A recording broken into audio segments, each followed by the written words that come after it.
Skull and Globers, episode 28. Let's get it.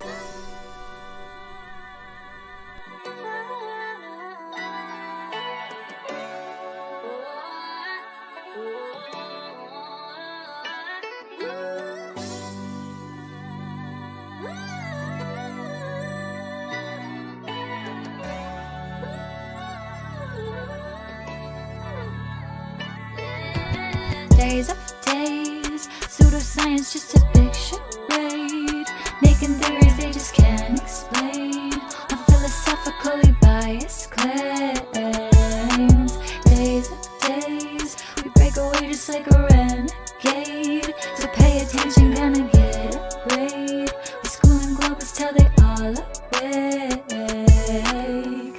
Schooling globers with diplomas and a chip on the shoulder. Debate is over, mind is sober, solar system disclosure. Can't go back once you heard the facts. We make a pact, never take the vax. Schooling ballers and the followers that give them the dollars. They try to holler in the chat that you're a fraud, not a scholar. They hating y'all, that's why they attack. The earth is flat no matter how much they laugh. Days after days, pseudoscience just a big charade, making theories they just can't explain, on philosophically biased claims. Days after days, we break away just like a renegade, so pay attention, gonna get a grade. We schooling globers till they all awake.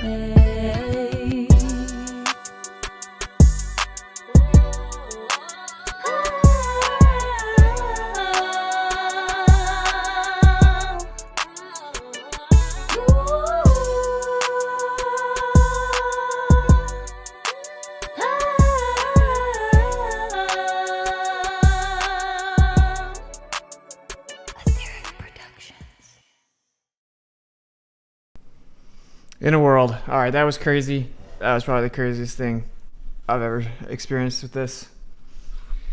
But we're here. Obviously, we're a little bit late, but thanks for showing up. Skull and Globers, episode 28. We're going to jump right into it. A few things. Like my whole computer crashed, the internet and computer cut, and then the computer took forever to restart, and then it didn't recognize any of my stuff, my microphone, my camera. Still didn't recognize my camera to this very moment. I had to screen capture it. It was pretty crazy, so that's why I'm late. But I would have been a little bit late anyway, let's be real. So, all right, we're going to jump right into it. I'm adopting the same approach that we had last week, and make sure Discord can hear me. So we're going to adopt the same approach that we had last week, and that is going to be to basically walk through a logical progression of questions so that we can get to a fruitful conclusion. I've found that this is a very fruitful method. If you were here last week, you can see that obviously if the questions, although they are clearly binary questions, if they're not answered, you can't get through the logical progression. But nevertheless, they're pretty simple questions, and they almost seem like annoying at times because they're so obvious, just like the last ones, but they have very serious implications. So let me change over to the PowerPoint for Discord, and then we'll pop over here for you guys. If you want to support the stream, first link in the description, Ko-fi.com, second one actually, /Witsit. And I told you guys we'd be launching the Misfit community. So the first link in the description is the Misfits community. Now it isn't fully set up or anything, but that will be where it's at. If you've signed up to support monthly over on Ko-fi, then we're going to help transition you over. I'll be personally messaging you on there, and whatever your email is, we'll try to get you transitioned over. You can, of course, go sign up at the first link right now and pick the tier that you were, and then cancel your other membership. You can do it however you want to. But we're going to move over to that private community. It's basically like it'll be a little Misfits social media basically. So pretty cool. And it will also have an app. May I join Discord? Yep, it is the third link in the stream. It says join the stream, and it has the link that is directly to the stage, and then you can raise your hand to come up on the stage after we do the PowerPoint. So let's jump right into it. Again, links to support during the stream in the description, and we'll make sure we get to you. All right. Let's see what we got this week. All right. So we're just going to go through a logical list of questions. It's actually that simple. So the first question is perspective Euclidean? So let me pop over here. So, pretty simple question. If you don't know what that is, Euclidean is just like plane geometry. It's just geometry regarding straight lines. That's all it is, plane geometry. Okay, and so we look out at the world, and when we look out in the world and have perspective, is it Euclidean? So the question is perspective Euclidean? And of course, that's how we were all told about perspective. That's how, say, we measure angles. We use Euclidean geometry. And so people have always said that is, of course, the case. So first question is perspective Euclidean? And the typical answer would be yes, that it is. Okay. Second question is it a postulate of Euclidean geometry that parallel lines do not converge?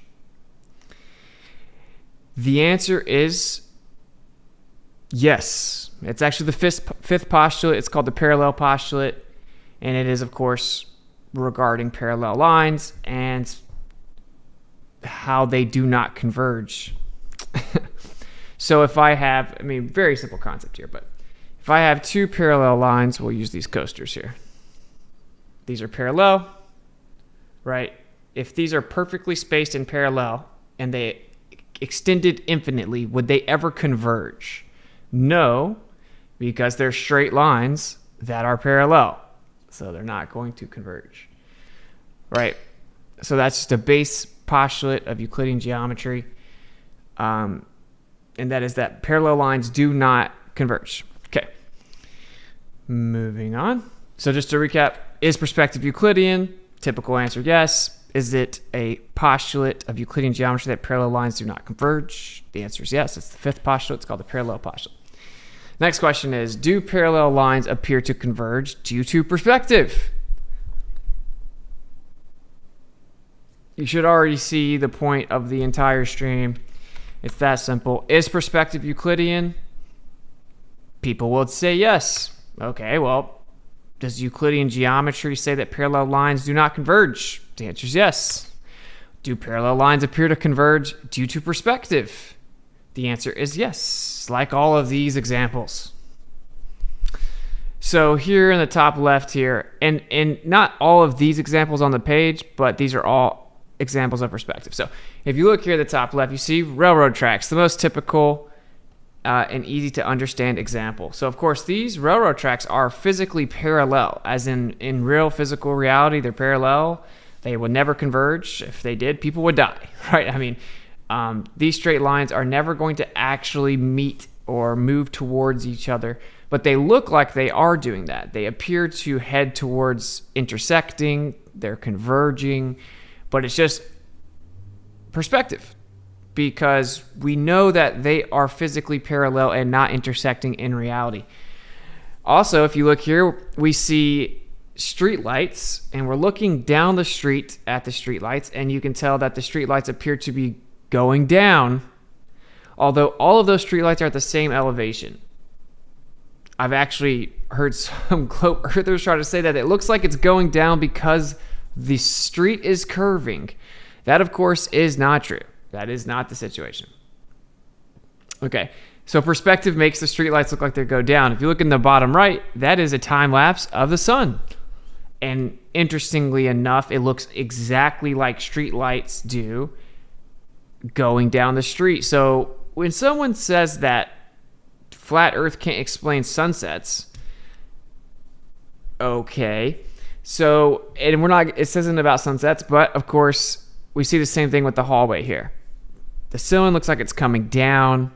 The lights on the wall towards the ceiling look like they're going down, as the ground looks like it's ramping up and converging. Basic perspective, everything in reality works like this in terms of perspective, right? So we have the railroad tracks. Basically, if you flip those upside down, they would also converge. You have the street lights, you have the sunset, you have the hallway, you have a plane flying overhead, looks like it's going up, then it goes away from you, looks like it's going down. Basic perspective.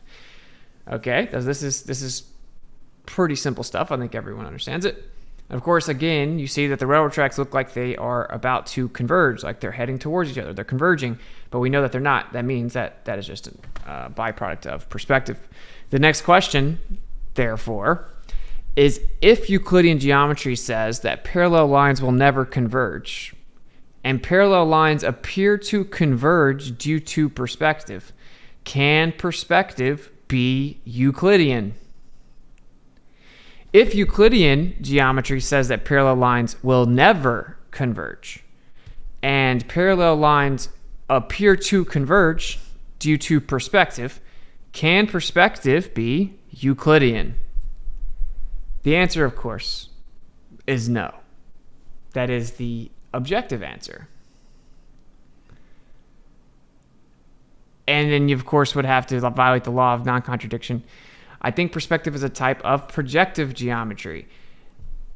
Doesn't matter. Euclidean geometry says that parallel lines... Euclidean geometry is a type of geometry. Projective geometry doesn't change what Euclidean means. But yes, it is. But that's not the point. That doesn't change this. All right. And so, of course, the answer is no. If perspective is, in fact, non-Euclidean, would that falsify any claim dependent upon Euclidean perspective? Now, you will, of course, get the pushback on this question. So, I mean, and it's a very simple progression of questions. Is perspective Euclidean? If you say yes, it's like, okay, well, does Euclidean geometry say that parallel lines do not converge? Yes. Do parallel lines appear to converge due to perspective? Yes. Okay, if Euclidean geometry says parallel lines will never converge, but parallel lines appear to converge due to perspective, can perspective be Euclidean? The answer is no. And to say, oh, well, it's a type of projective geometry is actually not relevant to the point, which is it's about what type of geometric expression is accurate when describing perspective. Okay? And the answer is no. So if perspective is in fact non-Euclidean, would that falsify any claim dependent upon Euclidean perspective?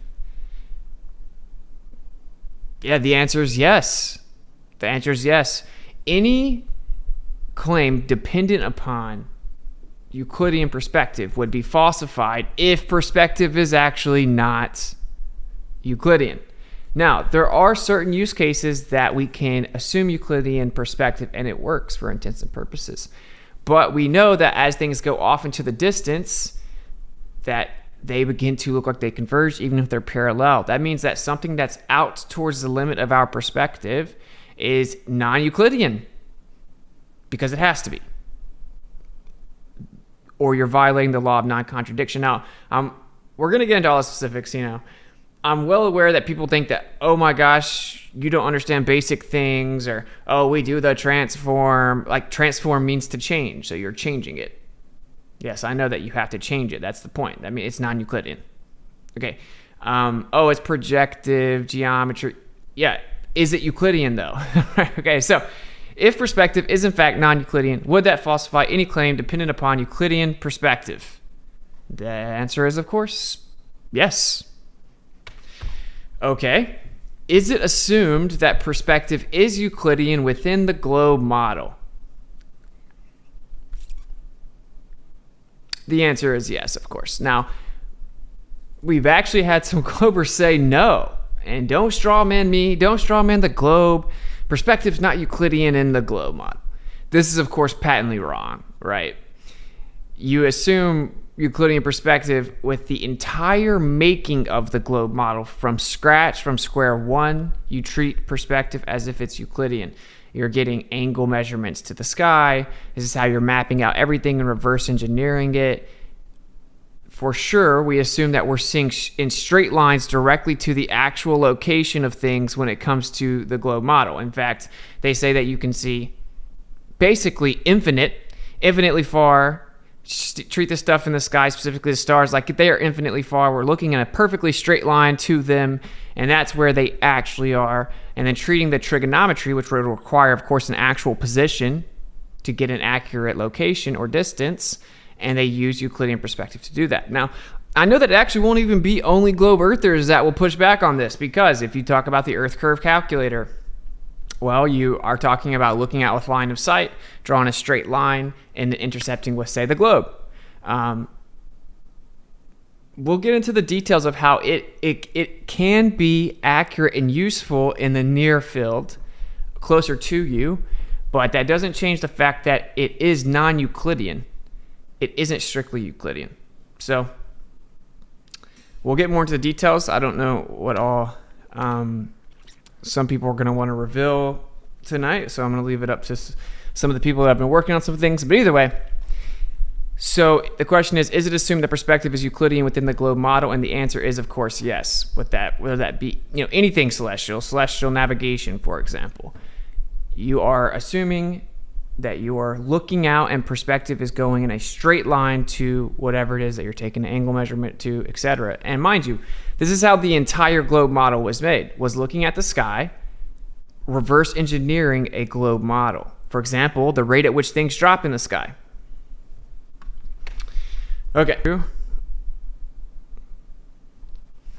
right. Is perspective Euclidean? Is it a postulate of Euclidean geometry that parallel lines do not converge? Do parallel lines appear to converge due to perspective? If Euclidean geometry says that parallel lines will never converge and parallel lines appear to converge due to perspective, can perspective be Euclidean? If perspective is in fact non-Euclidean, would that falsify any claim dependent upon Euclidean perspective? The answer is yes. Is it assumed that perspective is Euclidean within the globe model? The answer is yes. Therefore, if the globe model is dependent upon the claim that perspective is Euclidean, but it is in fact non-Euclidean, the non-Euclidean nature of perspective would therefore falsify the globe model. There you go. Very simple logic, simple progression of logic. I wanted to keep it straight to the point because what's going to happen is it's going to stem off into many different conversations. Executive decision that the person that's been talking and avoiding the points for hours in Discord today is not going to be prioritized because we learned the hard way last week. But any globe earthers that want to come in, it's very simple. We have very specific questions lined up. They're very simple. They're binary questions. They are yes or no questions. They're binary questions. All you have to do is answer the questions. It's yes or no. And these aren't loaded questions like how long has it been since you stopped beating your wife? That's a loaded question where there's no correct answer. These are not loaded questions. These are just straightforward questions, and they're built upon the back of the law of non-contradiction, which is one of the first principles of logic. So that is just what it is. And then again, here are the depictions, just so you can understand, of course, and who wants to jump in and what else they want to talk about. So there you go. That is the presentation.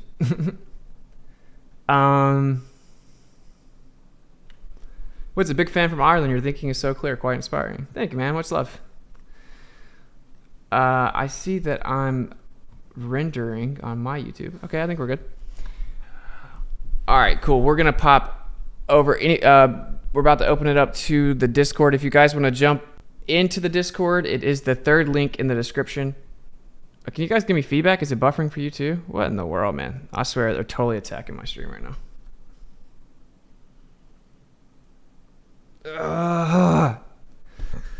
It's crazy, man. It's frozen over here. Yeah, I know. It's frozen for me as well.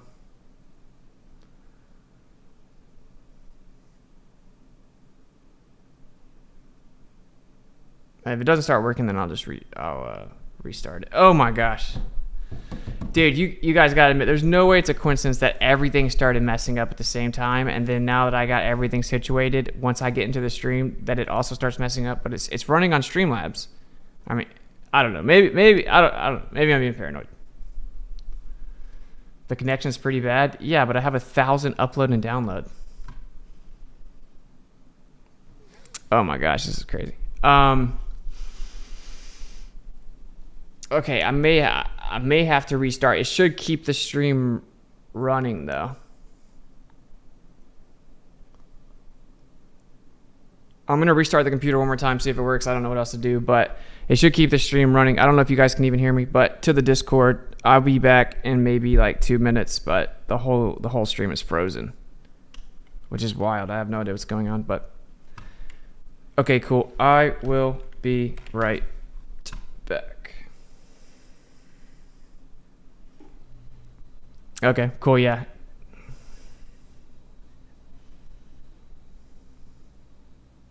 It's working. On my end, it's like totally messing up. Yeah. I mean, I'm just gonna restart Stage. It only takes a couple seconds, but let me see. I'll double check my. Yeah, see, my internet is perfectly fine too. So.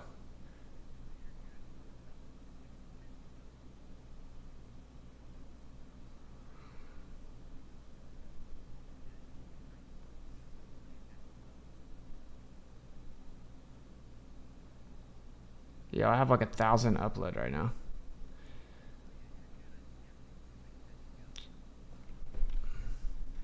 All right, everyone's saying that it's good now. So. All right, cool. We won't restart then. All right, so back to the point. If you want to support the stream, if you want to donate, it's donate. A link right at the bottom or in the description. That's kofi.com/Witsit. We'll read them as we have like natural breaks in the stream. Good now. Yeah, it looks like it's all right. We're going to try it. And then if you want to sign up for the Miswits, it's the first link in the description. And yeah, it's going to be lit. We'll talk about it later. All right, cool. Anyone that wants to join the stream, that's what I was trying to say, click on the Discord link. It says join the stream. That is the link to this specific room in Discord. You just raise your hand in the stage room, and then we'll pull you up on stage, and Globers get priority. Someone said no. Okay.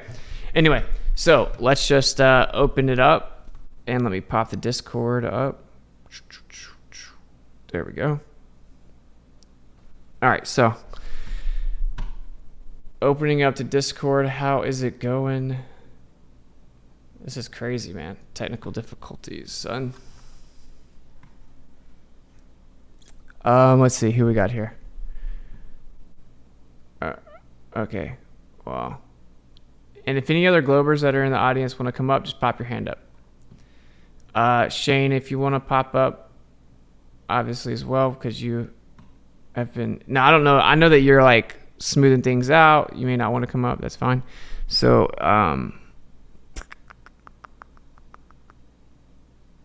yeah, whoever wants to pop up can.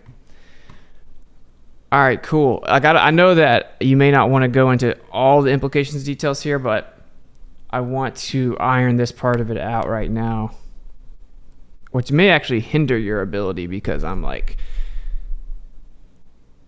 just directly positioning it against the entire globe model.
Latitude would give you 6,210 or 6,210 statue miles, which if you're a Ruhif or an advanced Glober, you could say, hey, that's a linear distance and would be a compressed to a geodesic arc and would then become the radius of the sphere, 3959, since you can't have flat to be the radius of the sphere.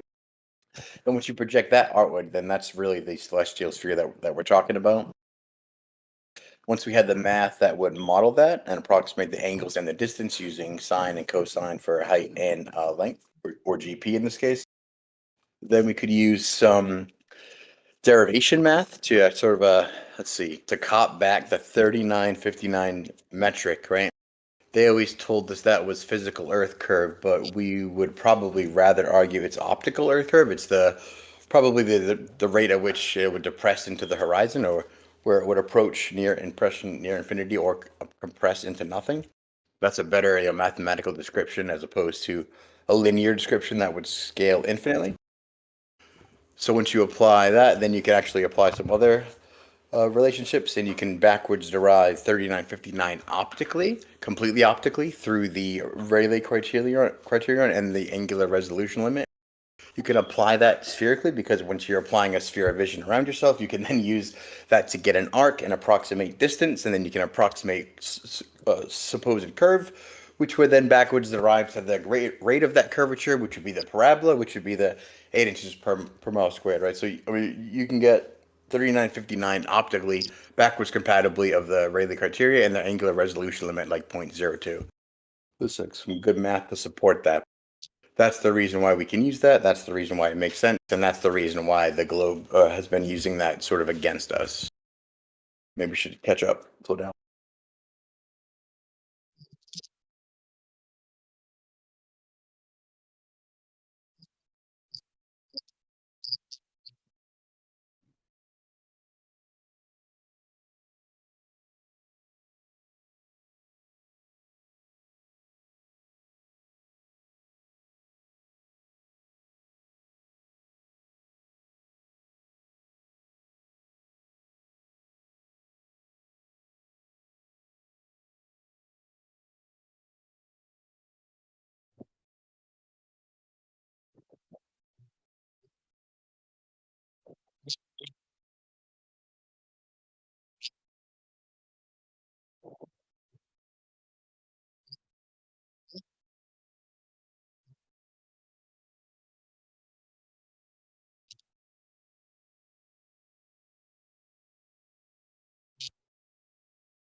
Hold up, what's it?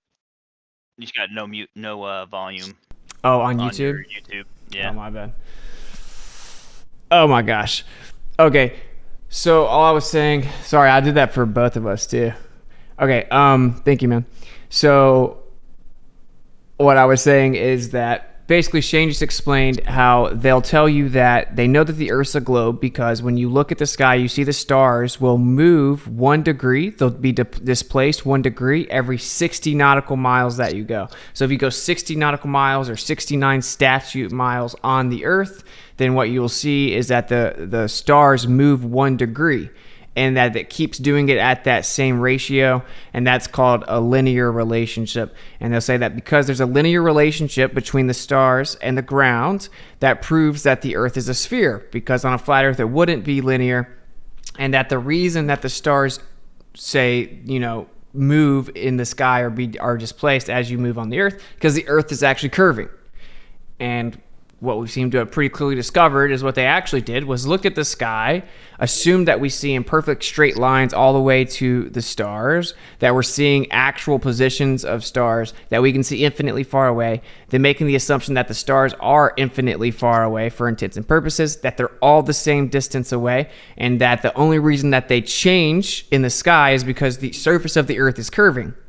So they took the curved nature of the sky and the flat nature of the Earth and inverted it.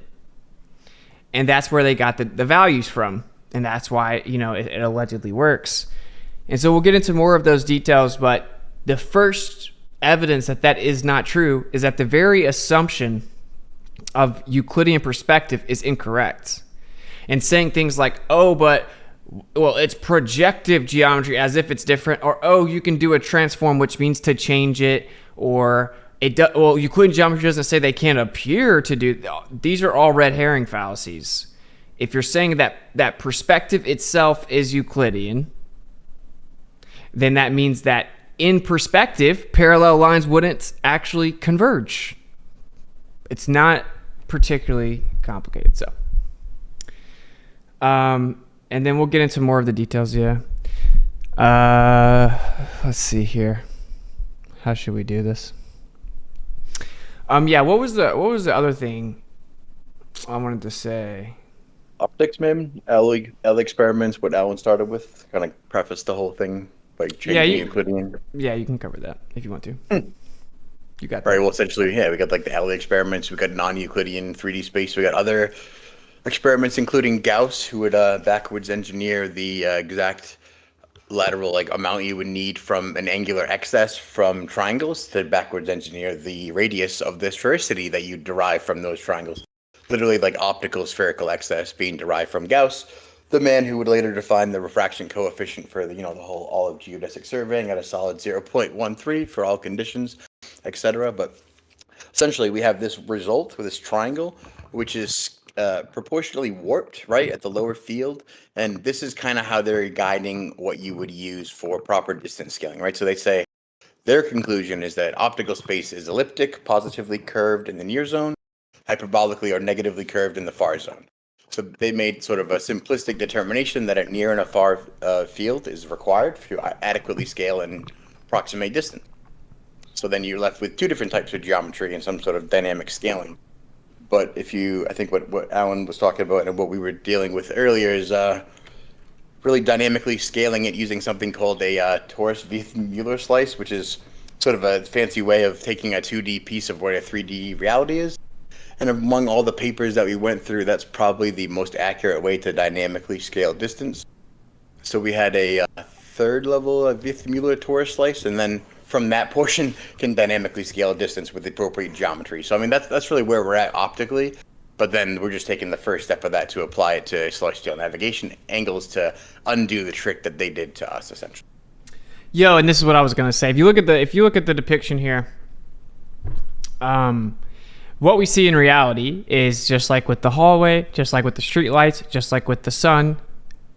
Perspective causes things in the sky to move down, and that things on the ground ramp up, and that these start converging towards each other into the distance. We see this happens with everything. If you see a plane flying towards you, it'll look like it's going up. It'll go over your head and go away from you. It'll look like it's going down. The flat Earth position is that just like perspective affects everything else in reality and makes things above you appear to go down and things below you appear to go up and they converge towards each other, perspective causes the stars to do the same thing. The globe model is, yes, perspective causes everything to do that and appear to converge towards each other and things above you to go down and vice versa. But the stars are the exception, and perspective does not do that to the stars. They're infinitely far away. And since they're so far away, perspective doesn't make them move. And even though they move just like they would if it was perspective, it's actually for a completely different reason. Okay. And that is a stillman of the globe position. Just so you guys understand. That right there on its face is just absolutely hilarious to me. But anyway, so I just wanted to throw that out there for you guys. That's a part of this that I really want you guys to sink in. And let me actually come on camera real fast, explain it one more time. Okay, look, so the flat Earth position says that just like with all those things, the hallways, everything, right, that perspective causes things to converge in the distance. And that's a product of perspective. And that when you look at stuff in the sky, the sun, the moon, the stars, right? If you look at the stars look like they're going down. It's the same thing. You have a flat Earth. If you have a parallel sky, then it would be like the railroad tracks, but flipped on their side. They're going to look like they're converging in the distance. And that's why the stars look like they're going down. And as you get closer, they look like they go up. And as you go further away from them, they look like they go down. That's why as you get further and further away from Polaris, it goes further and further down in the sky, because that's how perspective works. It's how it works with everything else. So the flat Earth position is that's how perspective works, and it does the same thing with the stars. The globe position is, yes, that is how perspective works, and it causes everything to do that except for the stars, even though the stars appear to do that very exact same thing that perspective causes everything else to do. So the stars do that exact same thing, but I promise it's not because of perspective. That's the one thing perspective isn't affecting, and it's for a completely different reason, even though it is doing the same exact thing. And they say that it's actually because the Earth is a ball and it's curving and we see infinitely in straight lines. Again, you have to have the claim that perspective is Euclidean to even begin to make such an asinine claim. I mean, not to mention that it just absolutely butchers Occam's razor up and tosses it to the side, which the whole globe model does always. This goes, and maybe the next School and Globers episode should be me listing off all the alleged illusions that you have to internalize and believe to believe in the globe model. Like how the horizon's horizontal, but that's an illusion. How the Earth appears to be stationary, but that's an illusion. How you make interferometry measurements of the alleged orbit with over 10 times the precision needed to measure that assumed orbital speed, but it actually shows you that the Earth is stationary, but that's actually an illusion because the apparatus appears to be the same size as it was when you first started, but it actually shrank. You just can't tell. It looks like it's the same size, but that's just an illusion.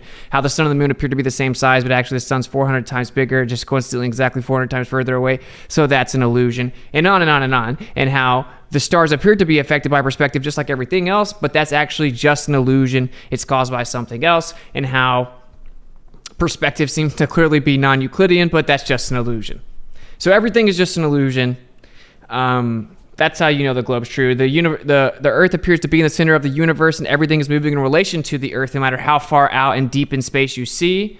But actually, that's just an illusion because space is accelerating and expanding with the magical energy called the cosmological constant that can't actually be discovered, found, or defined. But I promise that it's there, and therefore it just creates the illusion that the Earth is in the center of the universe. And yeah, gravity is off by an immense amount in space, but that's just an illusion because there's actually dark matter there. You can't see it. So the illusion is that gravity is off, but actually it works perfectly, I promise, because there's something there that's invincible. So it's just an illusion. So we may do that. We may make a whole list of all the illusions you have to believe in. But there you go. I know sometimes people listen better when I'm on camera, I think, but I just want to make sure you guys really understand, like, you would try to flip this over and we get into the specifics, like, oh, you're taking the numbers from the globe. It's like, no, the globe took the numbers from reality and how we perceive reality in the celestial dome, our personalized celestial dome, and they took that, right, from reality and then made up a fictitious model called the globe. So then we come over and correct their misinterpretation or reification fallacy. That doesn't mean that we're taking the globe. That means, no, we're taking back the actual observations that you hijacked and then bastardized. So hopefully, I know that was quite a bit, but obviously I went through the other stuff fast because that's not really the point of the stream. The point is just like, our position is very simple, logical, intuitive, based on the empirical evidence, like always. So yeah, perspective causes things to appear to converge in the distance, does the same thing with the stars. That's it. Very simple. And you would just use a logarithmic application to show how the 60 nautical miles per degree works on a plane Earth. And there's that. So let's see if there's any globers in here that aren't the people we've already talked to for hours today. Captain Cook, I think, is a glober. Reality Check maybe is a glober. Brilliance maybe is a glober. And then whoever this guy is with the constellation is maybe a glober. Bull Knight. So if any of you guys want to run through the questions, they're just binary questions. Extracts, you're kind of hot micing. If anyone wants to run through the questions with us. Yo, can you hear me? Yeah. I have a... Oh. Okay. I've never, this is my second time ever like interacting with a flat earth Discord server or in general. And I thought it was a troll, but I can see now from these pre-planned questions you have, it is real.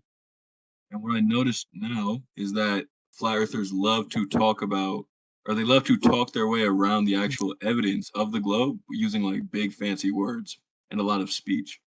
But there's a lot of proof that the Earth is a globe, and there's zero proof that it is flat. That's what's up. You want to go through these questions first? I don't even know what half the words in those questions mean. Don't worry, bro. We'll define them. So the first question is perspective Euclidean? You know what perspective is, right? Yeah.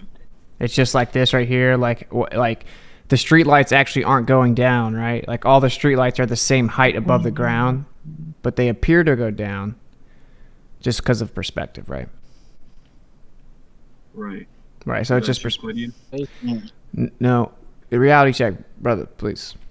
So, well, Euclidean is specifically plane geometry, which is that it's just straight lines, basically. It's geometry that uses straight lines. It's plane geometry, as opposed to anything else would be non-Euclidean. So like elliptic, hyperbolic, parabolic, anything with curvature, negative or positive, would be called non-Euclidean, and Euclidean would be plane geometry, straight lines. What is it asking? Is perspective a straight line? Do we see in straight lines? Yeah. I guess. Yeah, we do. Right, and that is what we've basically all been told, right? Like, we'll draw a line out to whatever we're seeing, and we can do trigonometry. Right. So that is what we've been told. Okay, and then the second question is it a postulate of Euclidean geometry that parallel lines do not converge?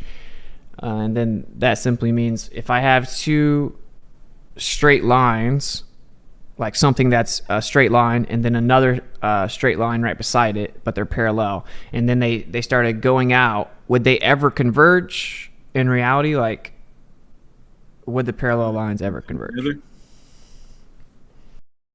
The lines don't come together, they just look like it. Right. So the answer to this is yes, it's the fifth postulate of Euclidean geometry. It's called the parallel postulate. And it's just very simple. It's that parallel lines do not converge, right? They'll never converge because they're straight lines, of course. They're not going to move towards each other because they're just moving straight. Okay, so people will say, yes, most people have been told that perspective is Euclidean. And then, does Euclidean geometry say that parallel lines will not converge? The answer is yes. And so then the second question, which you basically just answered, is do parallel lines appear to converge due to perspective? And you said exactly. You said because they don't actually converge, they just appear to. And that is correct. Yes, they do, just like railroad tracks, right? Here's the pictures. So you see the railroad tracks, of course, look like they're converging, but they're not in physical reality. If they were, people would die, right? So, all right, cool. And then the next one is, so if Euclidean geometry says that parallel lines will never converge, and parallel lines appear to converge due to perspective, can perspective be Euclidean? Yes, because they're not actually converging. Okay. Perspective, do you agree, is how we see? Yeah. So it's how things appear, right? So if we're saying that perspective is Euclidean, right, then that would mean that parallel lines would never appear to converge because they would be following Euclidean geometry. So in reality, they don't converge, though, but it right. looks like that. Right, so you could say that the railroad tracks in physical reality are Euclidean, but perspective of those railroad tracks are non-Euclidean because they look like those lines converge. Okay, yeah, sure. Right. Okay. Well, it's simple, right? I mean, like the railroad tracks don't actually converge in physical reality, so you could use plane geometry to describe that, but they look like they do, which means perspective, which is what causes them to look that way, couldn't be Euclidean because the parallel lines are appearing to converge, which violates the fifth postulate, right? Right. Oh, and then, okay, so is it assumed that perspective is Euclidean within the globe model? And I don't know what that has to do. I just know there's a lot of evidence for the globe, and none of this has to do with the railroad tracks. Mm-hmm. Yeah. I'll give you a heads up, man. Like, almost assuredly, I know I've heard of this whole room has heard of everything you think is evidence for the globe. This whole room has researched it all thoroughly for years, has gone out and tested it, and has proven that the globe model is incorrect. Right. And we all thought that flat Earth was insane and laughable and no way it was a real thing and that we've already been to space and we know the Earth's a globe. And then we actually looked into it. So, That's all true. What do you mean you looked into it? That's all true. But I'm that's still what doing it right now. Well, I'm aware that you might think that, but have you ever actually? That's a question. Wait. Let's just get to the end of the questions first. Let's get to the end of it. Okay. Is it assumed that perspective is Euclidean within the globe model? The answer is yes. Right. because we look at stuff in the sky and we assume that we're seeing in straight lines to the stuff in the sky. Then we map out the globe model. That's how we created the model that the Earth is a globe, by assuming that we see in straight lines. So the answer is yes. So then the final question is, what?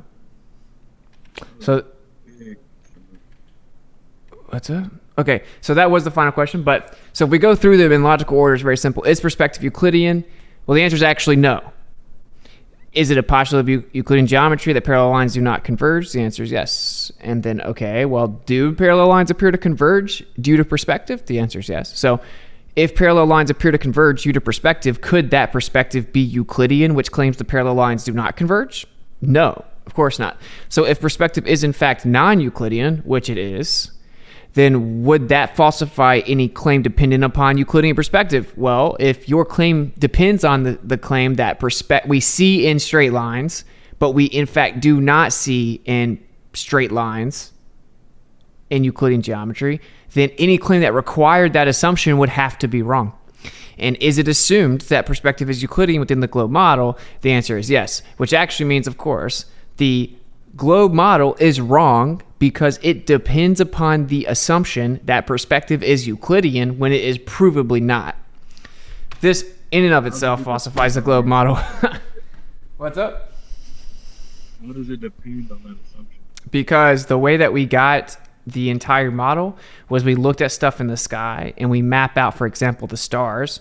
And so when we go on the Earth, the stars drop in the sky, right? As we get further away from them. As we approach the stars, they get higher in the sky. As we go away from them, they drop in the sky.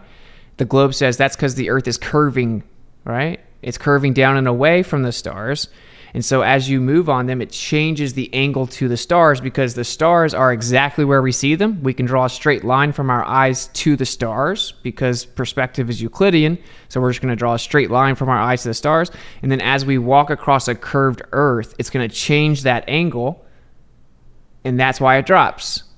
So the globe model requires that geometry, that perspective is Euclidean. That's not why we know it's a globe. I don't know who invented that, but that's not why we know it's a globe. We know it's a globe because back then they were using sticks and they had shadows, and there's different shadows in different locations, which would not be possible. The shadows would not look like that on a flat Earth. That's how we know. Okay, now you have to know intuitively that we've obviously all heard that before, right? I don't know, because if you heard it, then you would have be a globe earther. Well, no, because the reason that it didn't make me a globe earther is because I actually researched it instead of just hearing it and then believing it. And I found out that they only had 2 locations that they looked at shadows, and that they would be exactly the same on a flat Earth or a globe Earth with just 2 locations. And you actually would have to use much more than 2 locations to do that. You have to assume that the distance to the sun is like infinitely far away and that there are parallel light rays coming from the sun. You have to assume that the Earth is a sphere to even actually take those shadows and supposedly get a circumference of the Earth being a globe with the shadows. Then you find out there's no primary documentation that dude even did that. There's 2 contradictory claims. There's no way he could have done it. He couldn't have even mapped out he was 500 miles away from the other location. And all that doesn't even matter because we could just do it today. And even in the mainstream story, he only used 2 shadows. And the mainstream will admit to you that it wouldn't prove the Earth's a globe with just 2 shadows. You would need at least 3 or more, which means they objectively didn't prove the Earth was a globe back then because they only used 2 shadows. And then they made all kinds of assumptions. We've actually proven that you can... Listen, man, we've done a test where we had a flat table. We took a light source, we put a bunch of nails on it, we measured the shadows from the nails, and then we did the spherical geometry, and we proved our flat table was actually a sphere. Okay, so what that proves is that you can make assumptions that something's a sphere, even though it's actually flat. You can measure those shadows and then throw it in your equations and then claim that it's a sphere. Okay. Can I ask a quick question? What's up? So, if longitude and latitude are spherical coordinates, how is it flat? Okay. So, do you know how we got latitude? That's a good question because they are curved. Christopher Columbus. How did we get latitude? I'm not sure. I'm just asking. Yeah, I know. It's cool. How about longitude? Well, let's You said start. what? Let's start with latitude. Okay, the way that we get latitude, and then I'm gonna oop Shane for longitude. The way we get latitude, right, is you've heard of Polaris, of course, right? Yeah.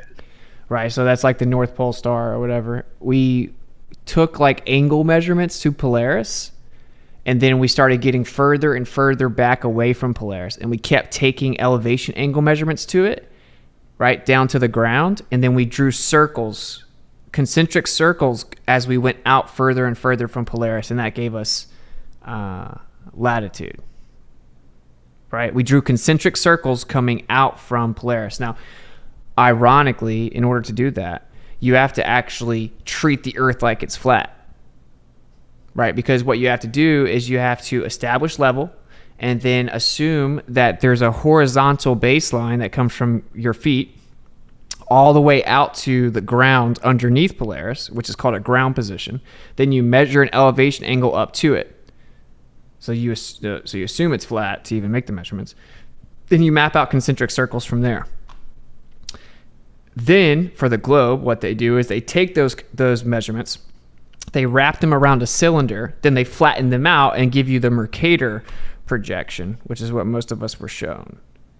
So anyway, of course, once you get below the equator, you can't really see Polaris, and so you just continue it. You flip what you did in the like in the quote unquote northern hemisphere. You just flip it over and do the same thing the other way. You just make it symmetrical. So that's how we made latitude. Which it's a concept, it's an abstract we made based on angles to Polaris, assuming a flat Earth. And then longitude is, of course, the lines from, say, the top of the sphere down lengthwise, right, to the other pole. So we have like the horizontal lines, those are latitude, and then we have the vertical lines, which are longitude. And Shane, how did we come up with longitude, man? Oh man, well essentially, right, by aligning to the sky. When they had no idea what to do, they were aligning to the celestial sphere. So they're literally trying to make sure that the coordinate system we have on Earth matches the celestial sphere. They did this in geodesic surveying too, when they actually did this geodetics, which would be literally the combination of the celestial sphere and the the geoid on Earth. So they would literally take like a coordinate Cartesian P, a coordinate P, and then on the celestial sphere and a corresponding coordinate P on the spheroid, and map those two together, make sure they meld down to as close as they could. They would take a deflection of the vertical from the resulting angle mismatch. They would plug that deflection of the vertical back in the ephemeris table. That would be the resulting correction required to get back to this new longitude. So they did that for all the longitudes. It really just would mimic the time coordinate for the long lat system. But again, they had to map this out.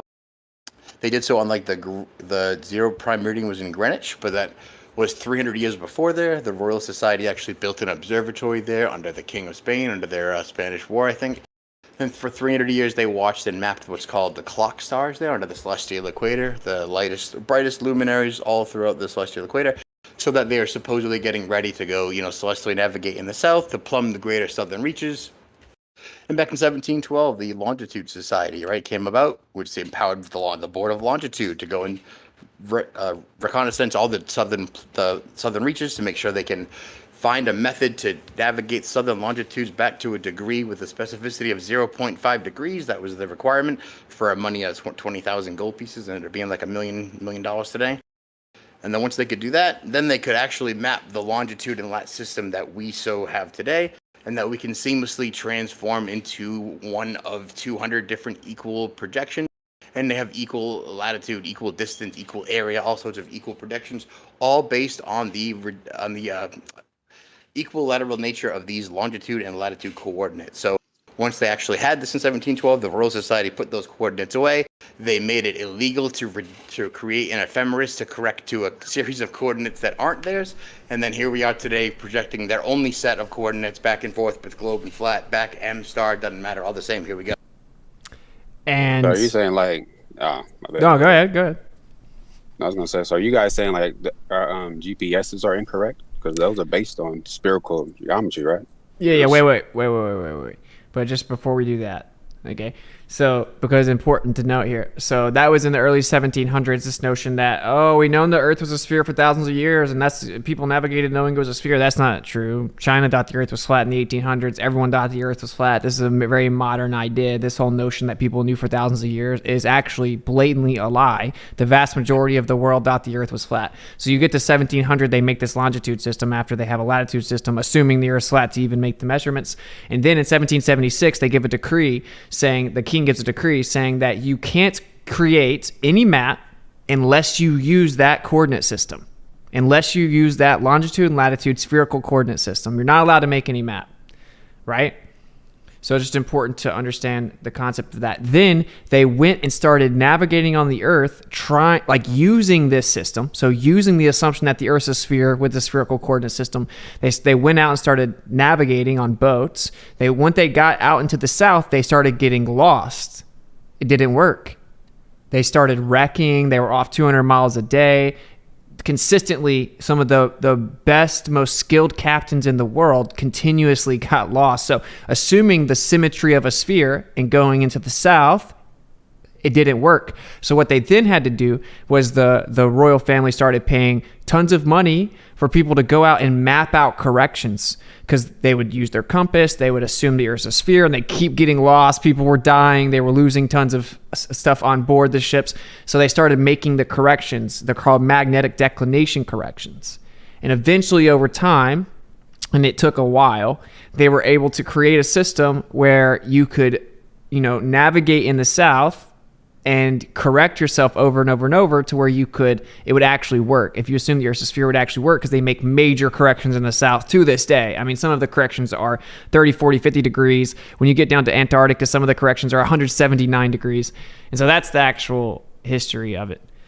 All right, you then asked, well, are we saying that GPS doesn't work? Does anyone else want to take that one? I don't want to monopolize everything. Shane? Super easy, right? Yeah, they're on geodesic coordinates, right? So is it wrong? Well, it's giving you a geodesic arc for a distance between 2 points, certainly the same way that the satellites would be when the range measurement equation, right? So they're computing equivalent distance, but is it linear? No. Yeah, so basically, dude, if the Earth was flat, you would just make a coordinate system transform.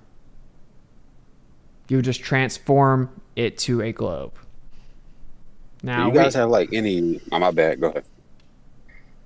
Go ahead. No, I was gonna say, do you guys have any visuals for that? Because I'm hearing you, but I need visuals for that. Mm-hmm. Yeah, I don't know which part specifically, but I know Shane has tons of visuals, but maybe not exactly. Visuals. Also, I heard you guys talk about the celestial sphere. So where is that on a flat Earth model? All around everyone all the time, extending in a radius of 3959 optically around every observer, right? Walter Bislin put a nice representation of that together. All right, look, I'm going to stop sharing so you can share. All right, bro. That's cool. Do you want to share? Sure. All right. I think only one person can share at a time. And yeah, basically, dude, think about this, right? So say that you can only see so far, right? So let's just say it's 100 miles. Obviously, we can see further than that, but let's just say you can see 100 miles and you can't see any further than that. Well, then say if I looked straight ahead, that's 100 miles. If I look to my left, that's 100 miles. If I look behind me, that's 100 miles. If I look to my right, it's 100 miles. So as I turned around, I would get a circle around me, right? And it would be a circle with a radius of 100 miles. Then as I started looking up from that horizon or that circle, I would have a limit within that. So basically, you have a personalized limit to how far you can see. We call it a personalized dome, a personalized celestial dome, and azimuthal grid of vision. So if you can see Shane's, if you can click on his screen for me, then you'll see it. You'll get an idea of what we're talking about. Okay. So I have more questions now. So where's lightning coming from? Where are rainbows and all that coming from within all of this? Lightning. Yeah, So little this is one thing, right? little off topic, but real quick. I mean, so we have a vertical electric field on the Earth, and so it increases 100 volts per meter.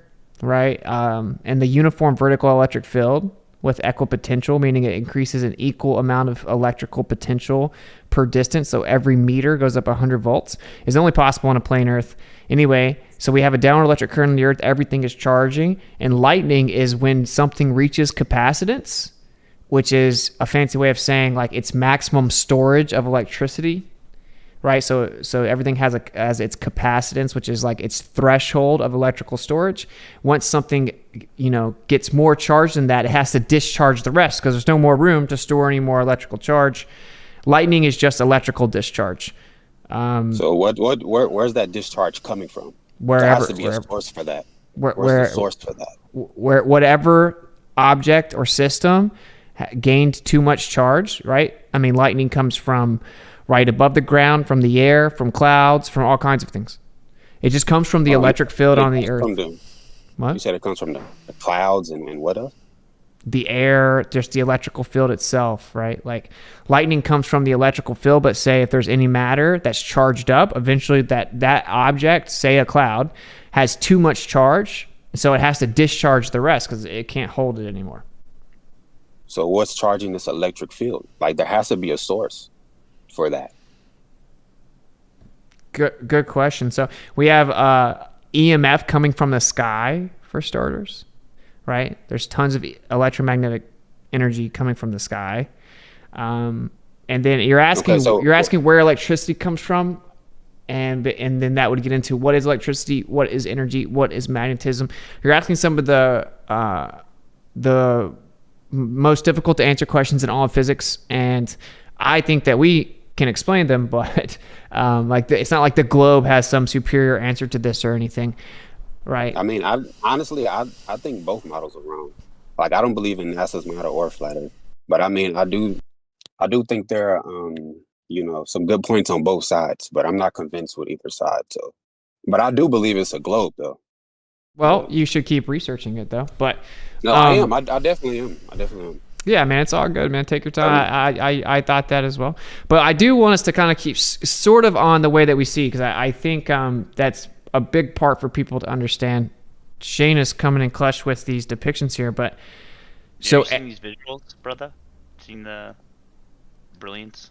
Different applications of the same personal celestial sphere, daytime, nighttime, all describing the same limited visual space. And this one's a nice little grid model representing the proportionality, but then overlaid with stellarium and an appropriate orthographic view of the same realistic sky, right? Moving at the same pace over the same celestial observers. I think it works just like that. You're not going to get better visuals than that, brother. Just saying. But aren't people in the north and the south seeing different stars? I'm all about because that's a fact. Curiosity. Yeah, but that's what this is showing. So we have a giant plane of stars over our head, and then we see in a little dome. And how you see the stars is based on, where they are in relation to you, which is what happens in reality. I mean, the way we map out the stars is we go out. Do you have by chance, I know this is hard to put you on the spot, but do you have where like it actually shows them making the azimuthal grid? I'm not sure what that is. You have to explain it to me. I know. I'm trying to get him to see if he has a visual. I mean, it's all good if you don't, but basically you take, you know what I'm talking about? Where I made the little, I have a little GIF. It has my logo on it. Yeah. Yeah. I know it's probably hard to like randomly hit you with a request, but I know exactly what. Yeah. So check this out. It's going to help you understand so whether the Earth's a globe or flat, this is just how we go out and measure the sky. This is how we measure elevation angles to the sky, right? We go out on the Earth, and then we look up, and so say you have like a horizontal baseline, you're going to measure an angle up from that to different stars. And that happens whether the Earth's a globe or whether the Earth's flat. I don't know if he has the depiction. He's probably looking for it, but if you see it, it'll visualizing it is always better, because then you can. I just want to backtrack a little bit. I want to get an understanding of like you guys' concept of what space is. So what do you guys think space is? Space is a concept. Hey, will you look at this? So look, the guy's in the middle, and he has what's called a zenith above him, right? And then that line that comes off of it's called a meridian. Okay, and then see how that's an altitude angle to the star. So what happens is you have this horizon around you, and that's where your azimuth is. So basically you have an azimuth, you measure an angle up from that, to get your altitude angle. So you have your zenith above you, you have your azimuth, and you measure an altitude up. This gives you a celestial dome personalized to the observer. And this is just what happens when you go in reality and measure the sky. You can only see so far in each direction, and then you get a little dome based on your measurements. The globe model claims that that dome is because the surface of the Earth is curving and that we can see forever. The flat earth says that's ridiculous. We obviously can't see forever. And so we only see so far. We measure to our maximum distance and that we can see, and it gives us a dome. We see an equidistant dome. Okay, so do you guys think the sun is like a fireball or what? I would love to get to the questions when there's a breaking point in Brilliance's line of questioning. No, what'd you say, bro? My bad. No, I love your questions, your curiosity. But the specific questions on the table for the top conversation tonight, I would love to get to at some point. Personally. Okay, yeah, that's cool. Yeah, to be fair, these can go on forever, right? Like questions about how flat Earth works. I mean, you should try to figure out where the evidence for the globe model is, and are we actually flying through space, and then how we actually falsified that and stuff like that. But no, I don't think we're spinning. I don't think we're hurling through space. I don't think the Earth is. Okay, I so think there's a spin to the firmament, though. I think there's a spin to that. So you think that the Earth is a geocentric stationary globe with the firmament? Yeah. Gotcha. I think it's more. I would say. I mean, this is just my research of what led me to. But I think the Earth is concave. I don't know if y'all ever heard of that. Yes. But that's what I think it is. Okay, well, I would say you're headed in the right direction. Physical, empirical measurements over the surface show that it isn't curving up or down. But before we get too far, you can see curvature on the water though.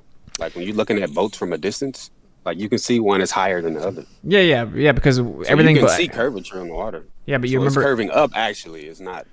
Yeah, it's not convex. But you remember when I showed in my presentation that perspective makes things on the ground look like they're going up. So, yeah. I mean, that's expected, right? But we can send out microwaves and radio waves horizontally, line of sight, and there's nothing blocking it. So the Earth can't be curving. But before we get into that, I guess the other Glober wants to give a shot at the questions real quick, and we can do that. I mean, yeah, I guess we can do that. And then, Shane, I'm just going to toss it back to you because I do want actually to get into some of the stuff that you have. Because it's important. The globe earthers claim that the Earth has to be a globe because of the linear relationship between the Earth and the stars, and that's how we do celestial navigation. This is impossible on a flat Earth because the linear relationship is impossible on a flat Earth, and they are wrong. You can have a logarithmic relationship, and actually it falls apart within the globe paradigm below 15 degrees. Well, how convenient, because the flat Earth would predict that since it's logarithmic, the actual relationship changes below 15 degrees. What a coincidence, right? So, right. We'll get into that. Flat Earth has no space, though. Y'all have no space in your model. Because space isn't space. Outer. Bro, wait. First of all, what people call outer space, right?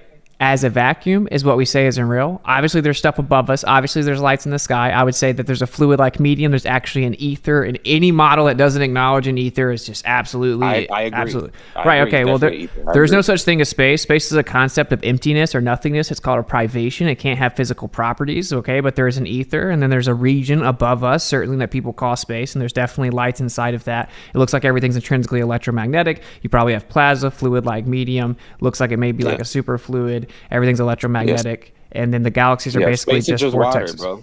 Space is just water, bro. That's all. Yeah, so I agree. Or like a superfluid, because it doesn't have any resistance to flow or viscosity, so it looks like whatever's moving in there isn't resisting it. But real fast, I want to let the other Glober, because he came up here, I want to let him answer the questions real quick. So, and then I like you, man, so I'm happy to keep talking to you. But all right, the first question, I think, what do I refer to you as? Bull's Night or something? Bull's fine. Yeah. All right, Bull. Is perspective Euclidean? Yeah, that's fine. I got no problem with that. Okay. And make sure I'm sharing my screen with you. Yeah. Okay, so his answer is yes. We're going to read the donations off after we run through these questions. If you want to support the stream, Ko-fi.com/Witsit. ko-fi.com/Witsit. Links pinned to the top of the chat and in the description. All right. Is it a postulate of Euclidean geometry that parallel lines do not converge? Yeah, this is the one where I would say no for a very specific reason. So you're saying the fifth postulate of Euclidean geometry is wrong? The fifth postulate is that if there are two lines, and earlier postulates already declare that a line is the shortest path between 2 points and can be for infinity, right? Obviously not. You broke up. You broke up for me. Is the shortest point between 2 points, shortest distance between 2 points, and then what? A line, yeah, a line is shortest path between 2 points. And conceptually can be extended to infinity in either direction. Sure. And then the fifth postulate is that if you draw a line across any two other lines, if the interior angles of those two lines is less than 180 degrees, they will intersect. Okay. And intersect is a very different thing than converge. Okay, but that's all non sequitur, bro. No. It's directly related to the fifth postulate. Like, that is the fifth postulate. No, I understand, but that's non sequitur to the question. The question is, do parallel lines, if you're talking about non-parallel lines intersecting, we're talking about, do parallel lines intersect? They don't intersect. Right. But they may appear to converge. No. An important distinction. No. Euclidean geometry doesn't say anything about appearance. Euclidean geometry is... It doesn't say anything about... The fifth postulate only says that they will intersect on the side where they're less than 180. Which is specifically implying the inverse to be true, which is that parallel lines do not intersect. Okay, so... I mean, you can look up probably 100 resources on this, right? I mean, every university that's ever covered Euclidean geometry will tell you that Euclid's fifth postulate about parallel lines, of course, necessitates the understanding that parallel lines do not intersect. Okay, so if you say, oh, well, if you have a triangle where they are within 180 degrees they'll intersect, that's also showing that, yeah, it necessitates that if you have them where they're parallel, they're not going to intersect. So then the train tracks, you can measure at your feet with a line intersecting both tracks, and the interior angles of each track will not, as long as it's not on a curve, right? Obviously, if they're just the off into the distance straight train tracks. We're not talking about drawing lines to the railroad tracks. We're not talking about how things appear. The question is, we're talking about the fifth postulate. The fifth postulate necessitate that parallel lines will not intersect or converge. Same thing. Obviously, they're not going to intersect if they don't converge. So convergence doesn't imply intersection, though. But they can't intersect without converging. And if they converge at some point, they will intersect. Could you prove if you only have access to the train tracks at your feet and they go off into the distance? Can you prove that they're parallel or not? What, dude? Are you serious? The fifth postulate says that you can, if you draw a line that intersects both of those train tracks and measure the interior angles. That's what's up, man. Can parallel lines intersect? No. Okay. So do parallel lines converge? Convergence is not intersection. So okay. They will.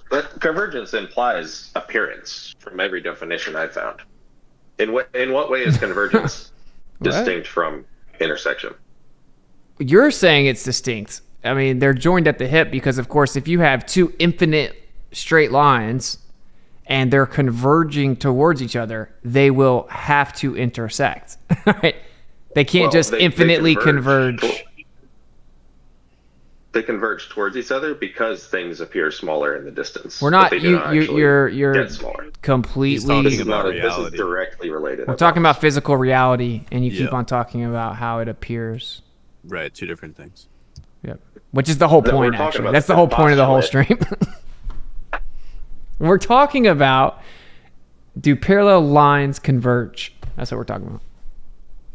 You're acting like something can't converge unless it's it just appears to. That's absolutely not true. I can take my hands right now and make them converge. Is convergence entirely synonymous with intersection? I And already think no. already explained the nuance, which is no, they're not synonymous, because intersection is what will happen eventually if two lines are converging. But two lines obviously cannot infinitely converge without eventually intersecting.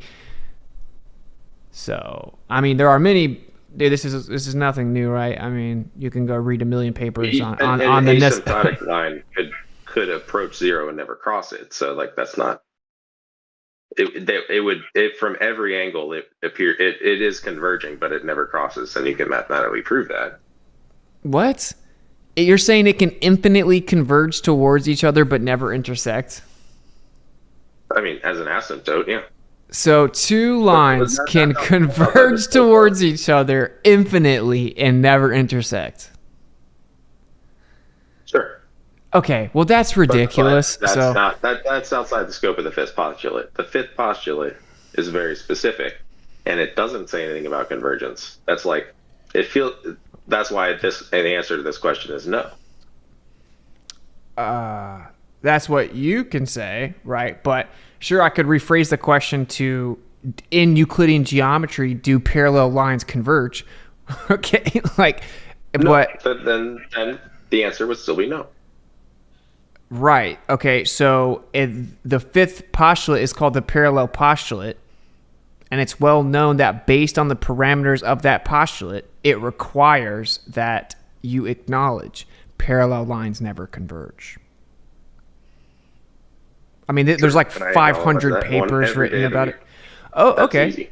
Okay, so is there a postulate in Euclidean geometry about parallel lines? Yes. Is it the fifth one? Yes. Is the implications and requirements of the fifth postulate that parallel lines don't converge? Yes. Okay, so is it a postulate? That they do not intersect. I can't. Okay, I'm just going to let you know that you're wrong if you think that two lines can infinitely converge towards each other and never intersect. No, that's not what the fifth postulate is saying. No, I'm talking about an asymptotic formula, right? Okay. Can two parallel lines converge?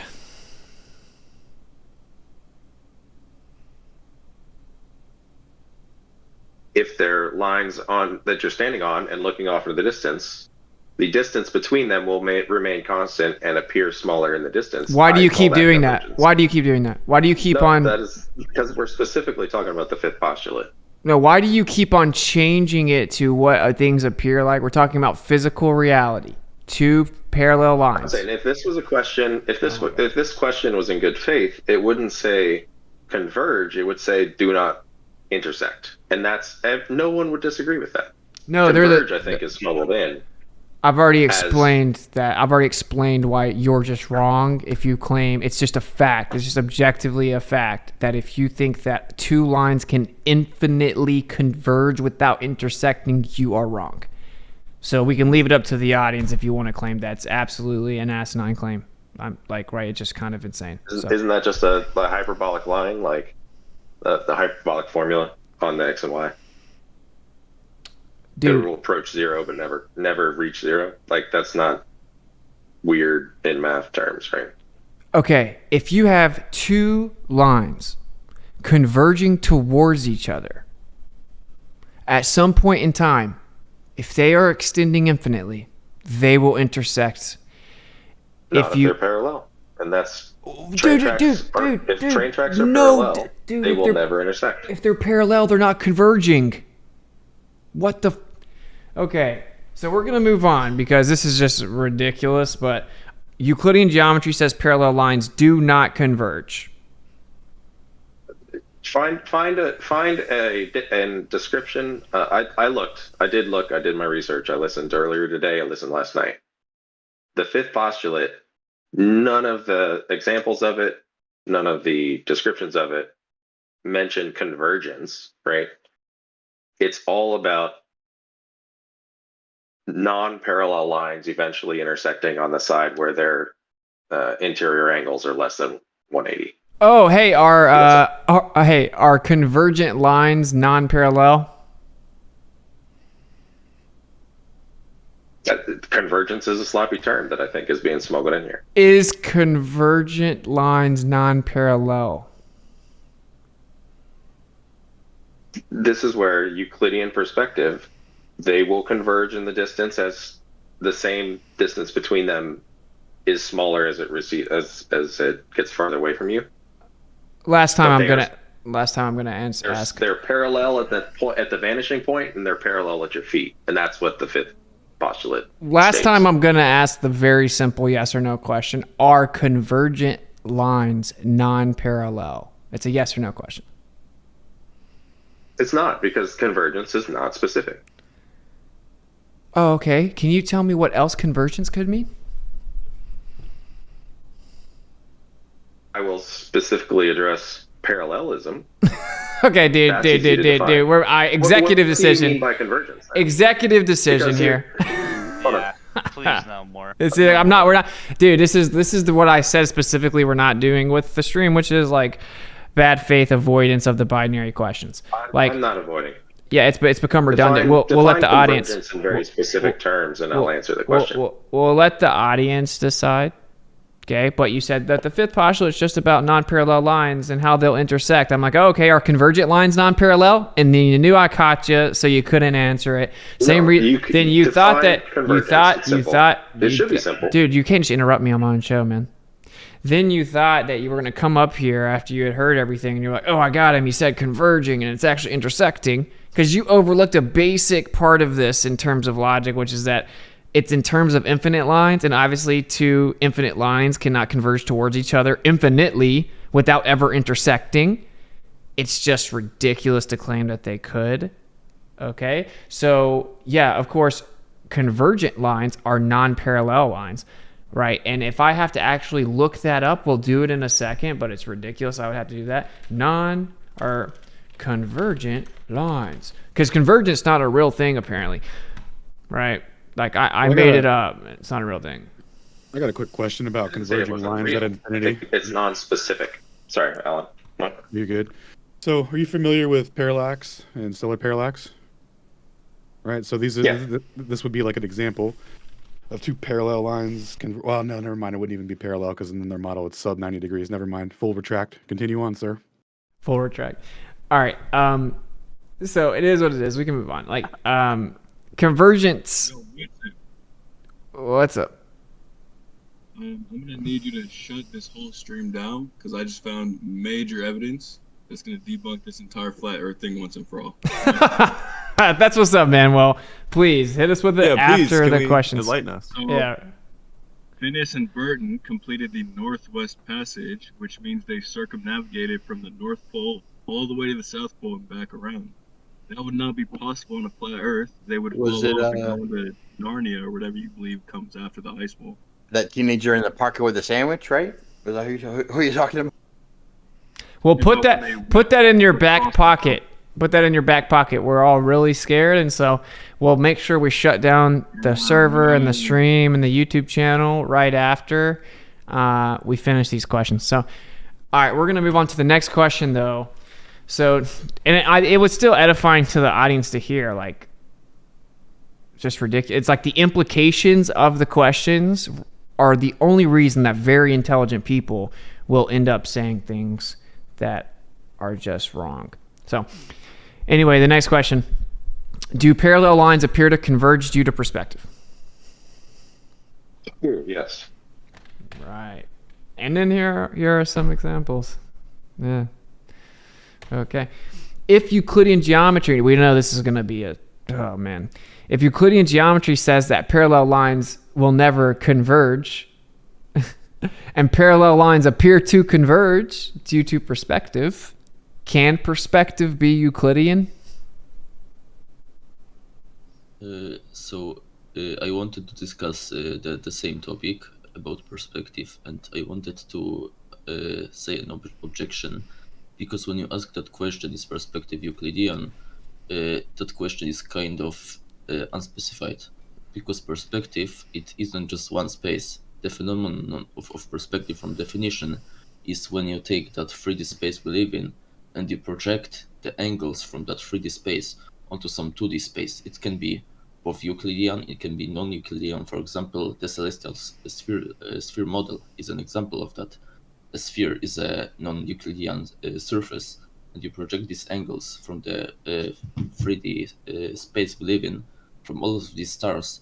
You ignore the third dimension and just assume they are all at equal distance. So you would have to specify if you mean the 3D space or the 2D space these angles are projected to, because perspective is a phenomenon of relation between two spaces. Does perspective exist whether or not you decide to project it onto a piece of paper? Yes, it does. Okay, so I can look out with my eyes or optics, and perspective is still occurring regardless of whether or not you try to draw it on a piece of paper and project it, huh? Yes, but the same thing happens. It's just physically happening inside of your optics, your eyes. So you're saying we can't see depth?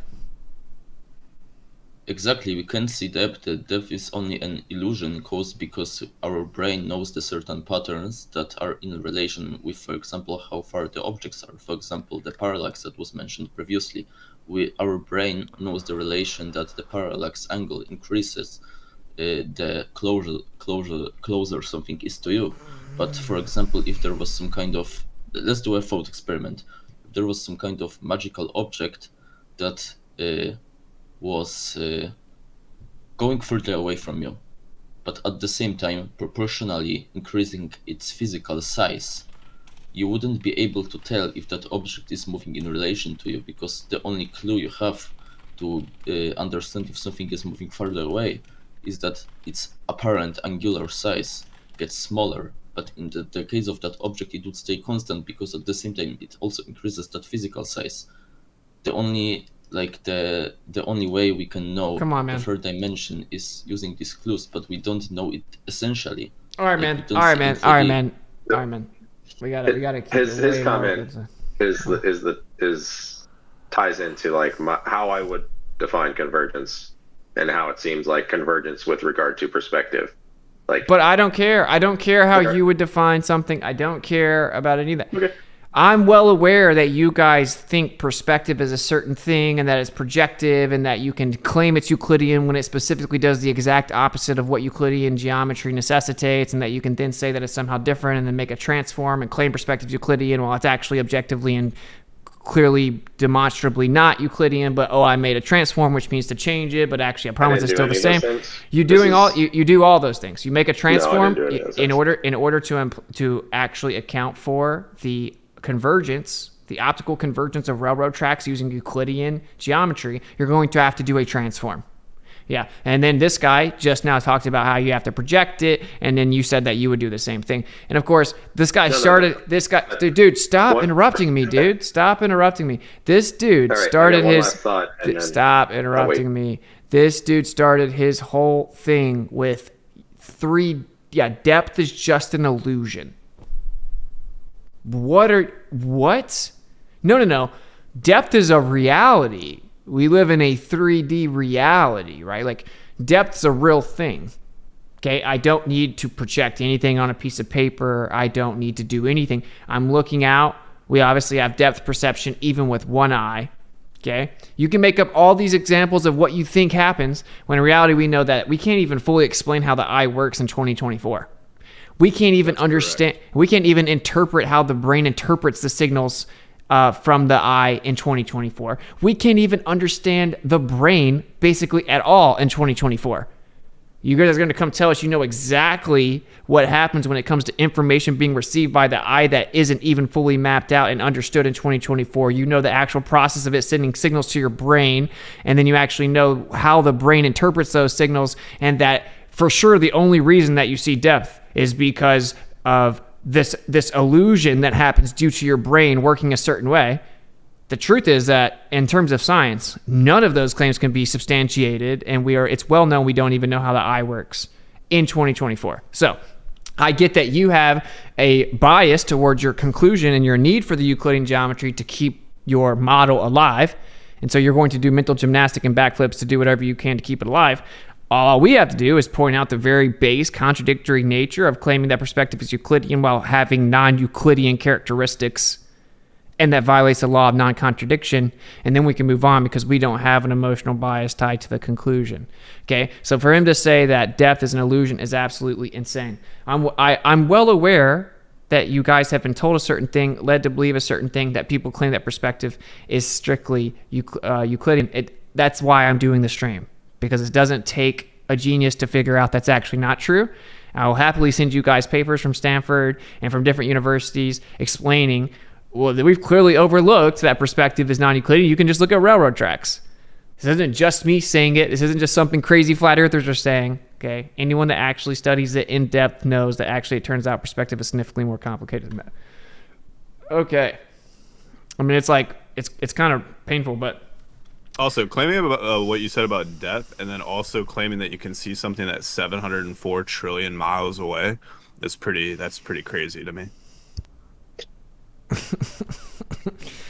But that's just me. I mean that's just me. All right, let's just get to finalize the questions here, because he said he wanted to do it, so now we've opened them back up. If Euclidean geometry says parallel lines will never converge and parallel lines appear to converge due to perspective, then can perspective be Euclidean?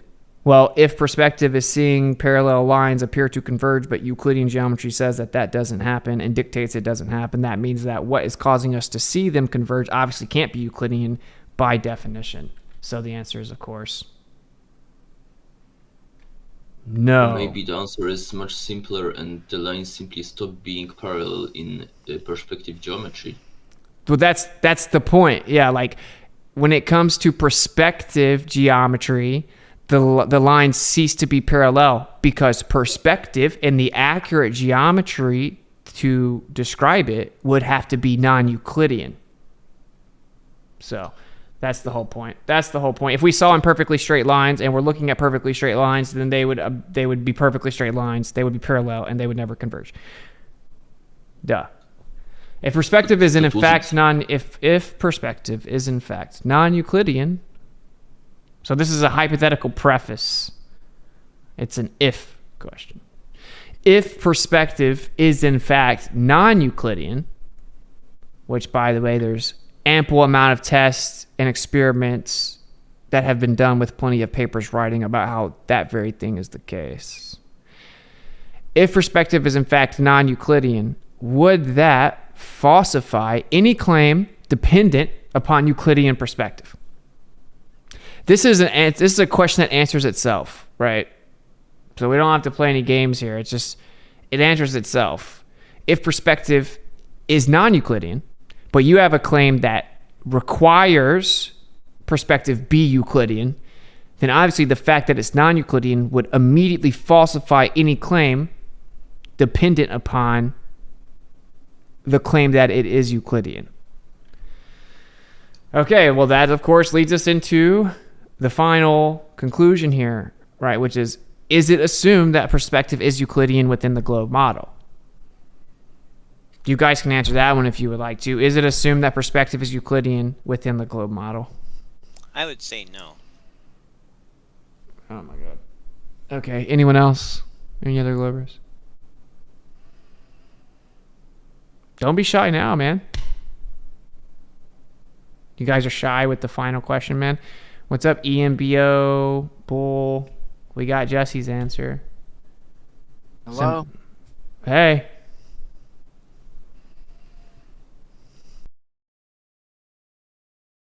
Yo, wait, so I'm actually confused. How does this prove if the Earth is round or flat? I would say that the answer to that question depends on the shape of the surface you project the angles to. The way we made the globe model, did it utilize Euclidean perspective? Then no, it wouldn't be Euclidean. If you want to talk about the celestial sphere, it's a non-Euclidean coordinate system. Reality check? Hello? Hey, we can hear you. Thank you. Yeah. Okay. Objectively, the globe model uses Euclidean perspective. We make angle measurements of celestial objects with straight lines, with horizontal baselines, and plane geometry. we objectively use plane geometry to make the very elevation angle measurements that were utilized to create the globe model's dimensions.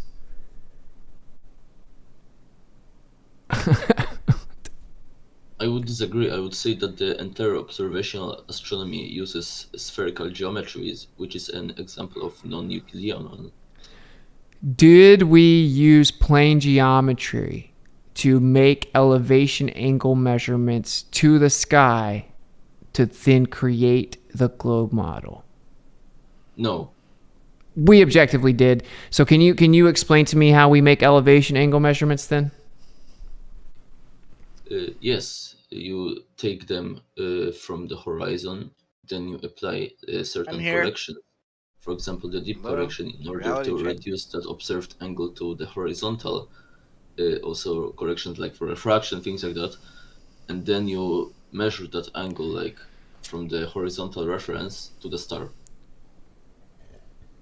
Oh, wow. So you establish a local level with the plumb line that's vertical, perpendicular to your tangent on your assumed sphere, and you have a horizontal baseline you then measure an angle up from, which is plane geometry, and you then assume that you're seeing the star in its actual position with a straight line from the observer to the star.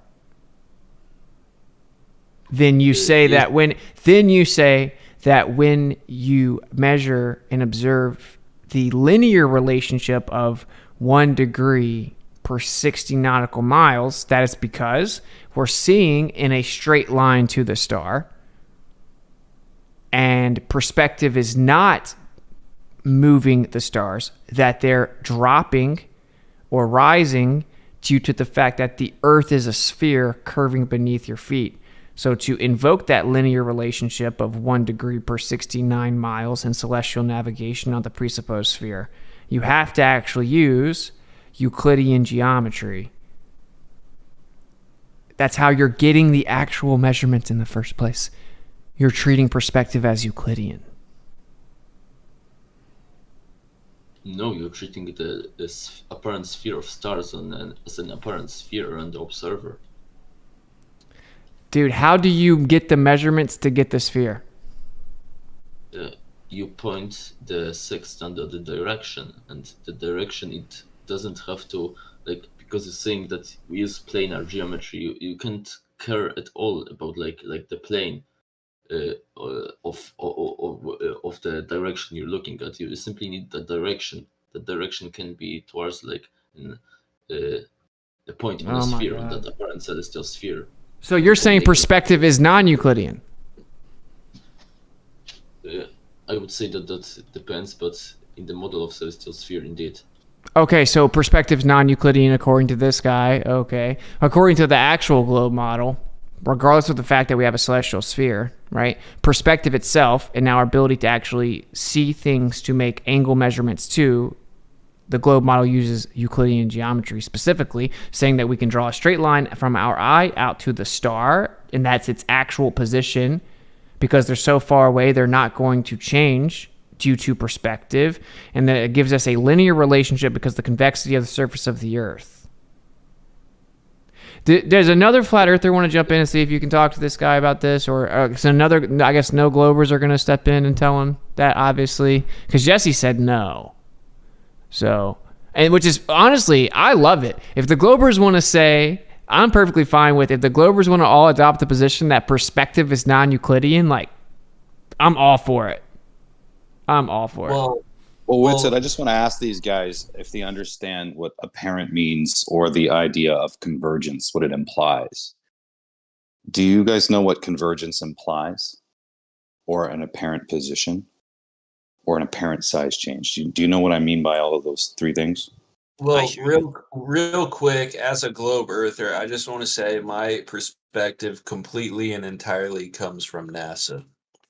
All right, that's sad. That's sad, brother. Have you ever actually watched their videos of them just blatantly faking it? I mean, not to get sidetracked, but I mean, real, bro. Trust me, I've done the research. They aren't computer generated. Like, I know that for a fact. Okay, I think you're being either sarcastic or it's a sad day. But It wasn't sad when we went to the moon with NASA. oh wow, you know what was really sad or actually hilarious was when NASA was showing a spacewalk with a crane in space and it accidentally glitched over and showed a model of that very thing. I don't think that happened. It did happen though. Flat Earther probably made that video up and then posted it. It was literally on NASA's official site. Can you send me that? Yeah, in a second. And by the way, we of course caught them messing up hundreds of times. So auditnasa.com. All right. I think this is kind of crazy that they're saying this, but I love it. So if perspective is non-Euclidean, then we can all agree. So do any Globers want to speak up before we move on and say that perspective is Euclidean?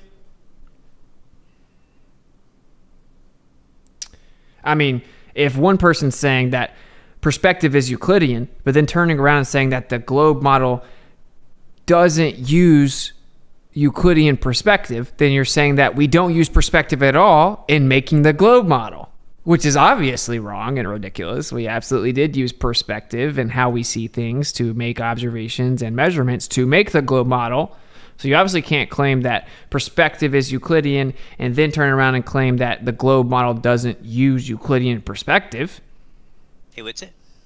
I think Reality Check would like to go. He says he's a Glober. Yeah, okay, but Reality Check, we'll give you a chance. You're unmuted. Go ahead. Go ahead, man. I'm here. What's Can you hear me? up? Yeah, we can hear you. Okay. You got something to say? Yeah. Question now? I can't really hear you, bro. I don't know if you're delayed or What's what. it? Oh my god. He's not coming through well. Hey, Reality Check, I'm gonna have to mute you right now. We'll try to figure it out in a second, man. Okay. Dude, I want to go fix a drink. Can I tap another flat earther in for a second? I don't know why I thought this wasn't gonna be frustrating, but anyway. I'd really like to know if they understand the implications of an apparent position or the illusion of convergence and what it means. Sure, I don't care if you want to talk to them for a David second. got it. Yeah. I'm gonna step away for just a second. Let's just please no one start cussing and over talking and stuff like that. The mods, if you'll help me out if anyone starts interrupting and stuff like that, and I'll be back in just a couple minutes. Sounds good. Sounds good. Go So, ahead. so Captain Cook or what's his name there? Did he take off? The other guy was talking. I think he took off. Still got Imbo, Jesse, Captain I'm here. Cook. No, I'm it was here. another. It was another guy we were talking about. Well, Yeah, they're Jesse, all here. I'll ask you then. What would be the what would be the effects of an optical illusion looking at parallel lines? What would they appear to do? Come together. Right. There's a When's it? there- Okay. So you're a Bible believer, I have to assume, right? You're a Bible believer. I have to assume that, right? Hold on, So man. reality- in the- reality hold on. reality check. We're talking about something different. This is If you want reality to, check. if you Yes, want to I'm- ask I'm that, talking to when- Witsit.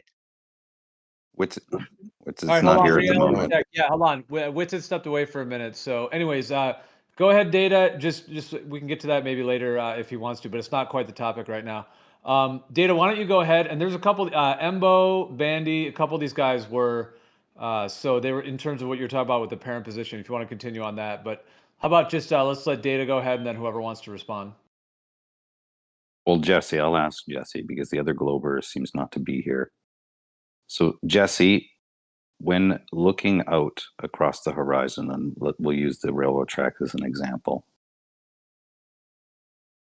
if we have two observers staring at each other 3 miles apart, and they both see an apparent position of the railroad tracks converging, is it actually happening, or is it an illusion between the two observers? And if it's an illusion, what causes the illusion?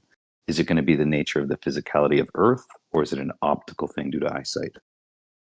I would say that it's a projection of a resulting projection of translating the points of the railroad tracks in from a Euclidean grids, your coordinate system, to an angular coordinate system, and then projecting that onto the retina.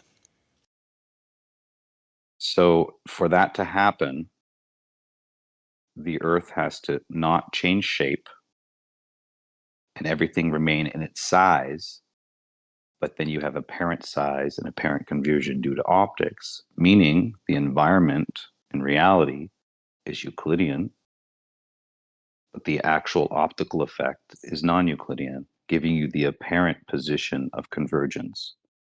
But it's not reality, right? It's the reality of the projection from the one of the object into an angular coordinate system.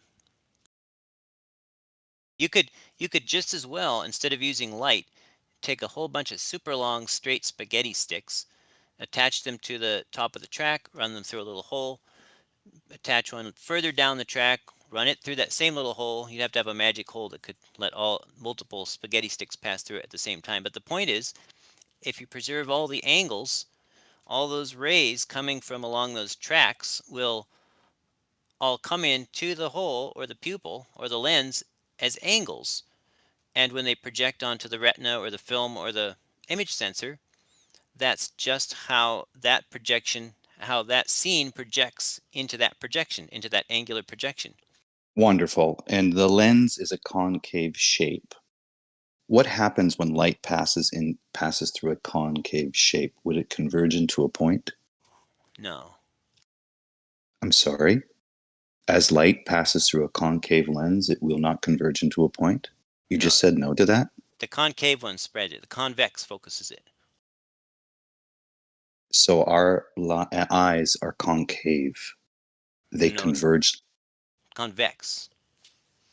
Concave is the one that's caved in, like a hollow, like the top of a dinner plate or the top of a bowl. That's concave. Convex is the one that bulges out. Our eyes bulge out, so that would be convex. Need a diagram? So when you're looking from your eyeball is concave on the inside, right? Convex on the outside. No, If you're looking at it, the point is the optics of an eyeball converges light into a point. That's what it does. No, the actual lens is double convex, DCV. So that light, as it passes through the lens of an eye, will converge into a point. Correct? Yes. Right. So this is why off into the distance, when you're looking at a railroad track, we have light converge into the eye, creating a point, which in this case is a vanishing point, which is an optical illusion. There is no real vanishing point other than optical based on a spatial relationship, right? That's not how I would word it. I say it's a projection into a angular coordinate system. So your eyeball converges things. It's an illusion fundamentally. So what you're doing is you're disregarding the fact that all of the environment around you is Euclidean, but because of the shape of the eyeball and the way that light passes into a curved lens, it will focus into a point. That point that it focuses into is an illusion in the distance. In other words, nothing changes size. Nothing actually comes together. It's all an illusion. That's correct. Let me put a pause on this. You're correct with that, but I can see this will go on for a while. So let me read the donations for a second, and then we can go back into the combo. Just because I don't want to leave people hanging. So shout out to you guys that signed up for Misfits. I see you guys just signed up. So there is a link in the description to become a Misfit, and then there is also a donation stream. So let's read the donations off and the new members. I know a lot of people are members. Let me actually come over here. I know a lot of people are members on Ko-fi as well. Like I said, check your messages on there and check your email. I'm gonna try to get people to come over. You could sign up on the Misfits like actual community now, and you could cancel your membership over there. You could, I mean, honestly, I don't care if you sign up at both or whatever, but we'll find a way to get the people all over there. That's where we're going to have like community polls. So if there's like a decision for the channel that needs to happen, so if it's like, you know, when should we go live? When should we do this? What should we call this? Whatever. Then the Misfits will get to vote on the polls and help make the decisions for the channel and the content. You'll get like exclusive live streams. For example, I should be going to NASA here soon, trying to talk to an astronaut. I'm going to live stream part of that, and you'll get behind the scenes exclusive access if you're a Misfit. Monthly exclusive live streams by the tier, and if you're a top tier, you get access to everything that the tiers below you get as well. There's basically social media. So there's news feeds. There's you know, you can basically message people personally on there. You can have group messages. There's all kinds of stuff in there. It's very cool. So that's the first link in the description to become a Misfit. All right, let me check out the donations real quick. So we have SMEAC. I've offered $100 to a charity of Tyler Wood's choice, not including abortion, to make arguments. Let's make it happen. Episode 27 was fire. That was a guy that was kind of being a keyboard warrior in the chat, and needless to say, I don't think he's gonna take you up on your bet. But thank you for your $10 tip. And it is pretty telling that a Globe Earther's talking reckless in the chat. Someone offers him $100 to jump on the stream, and they didn't take it. But thank you, SMEAC, for the support on Ko-fi. November, I'm glad you're talking about this. I'm tired of the side view perspectives of distant measurements that Globers always use for evidence that have no basis in reality. I agree. November, thank you for the $5 tip, and that's a good point to make. That when I'm like, does a globe model require perspective or Euclidean perspective? And someone said no. I'm like, what, dude? You guys constantly show us perspective from the outside with people standing there with straight lines drawn out as if it's reality. That's how you guys mapped out the entire globe. It absolutely does use Euclidean perspective. It assumes actual positions. It assumes perspective doesn't affect the stars. It assumes the stars are infinite distances away. It assumes that they're equidistant away. Then turns around and then makes the contradictory claim that they're actually all vastly different distances, or that you can treat them like they're all equal distances that are effectively infinite. That is just the way that the globe model was made. I get it's a tough pill to swallow that if perspective is non-Euclidean, it falsifies your entire belief, but you messed up if you say that the globe model doesn't use Euclidean perspective. You should have stuck with, I promise perspective is non-Euclidean. But that's why the questions are set up the way that they are. November, thank you for the support, brother. My boy Shane St. Pierre, who is, of course, on the panel, and I want to get him to pop his screen back up in just a second as well, because I want to get into some of the specifics about what he's been working on, but I don't want him to have to show stuff he's not ready to. But he said, thank you for the $25 tip, brother. Shout out to Gleam, the super smart globularist who was the first to model his relationship of Polaris and elevation angle. He actually used a distance method called Galinsky's horizontal compression hypothesis to approximate distance in his linear function. I am very impressed.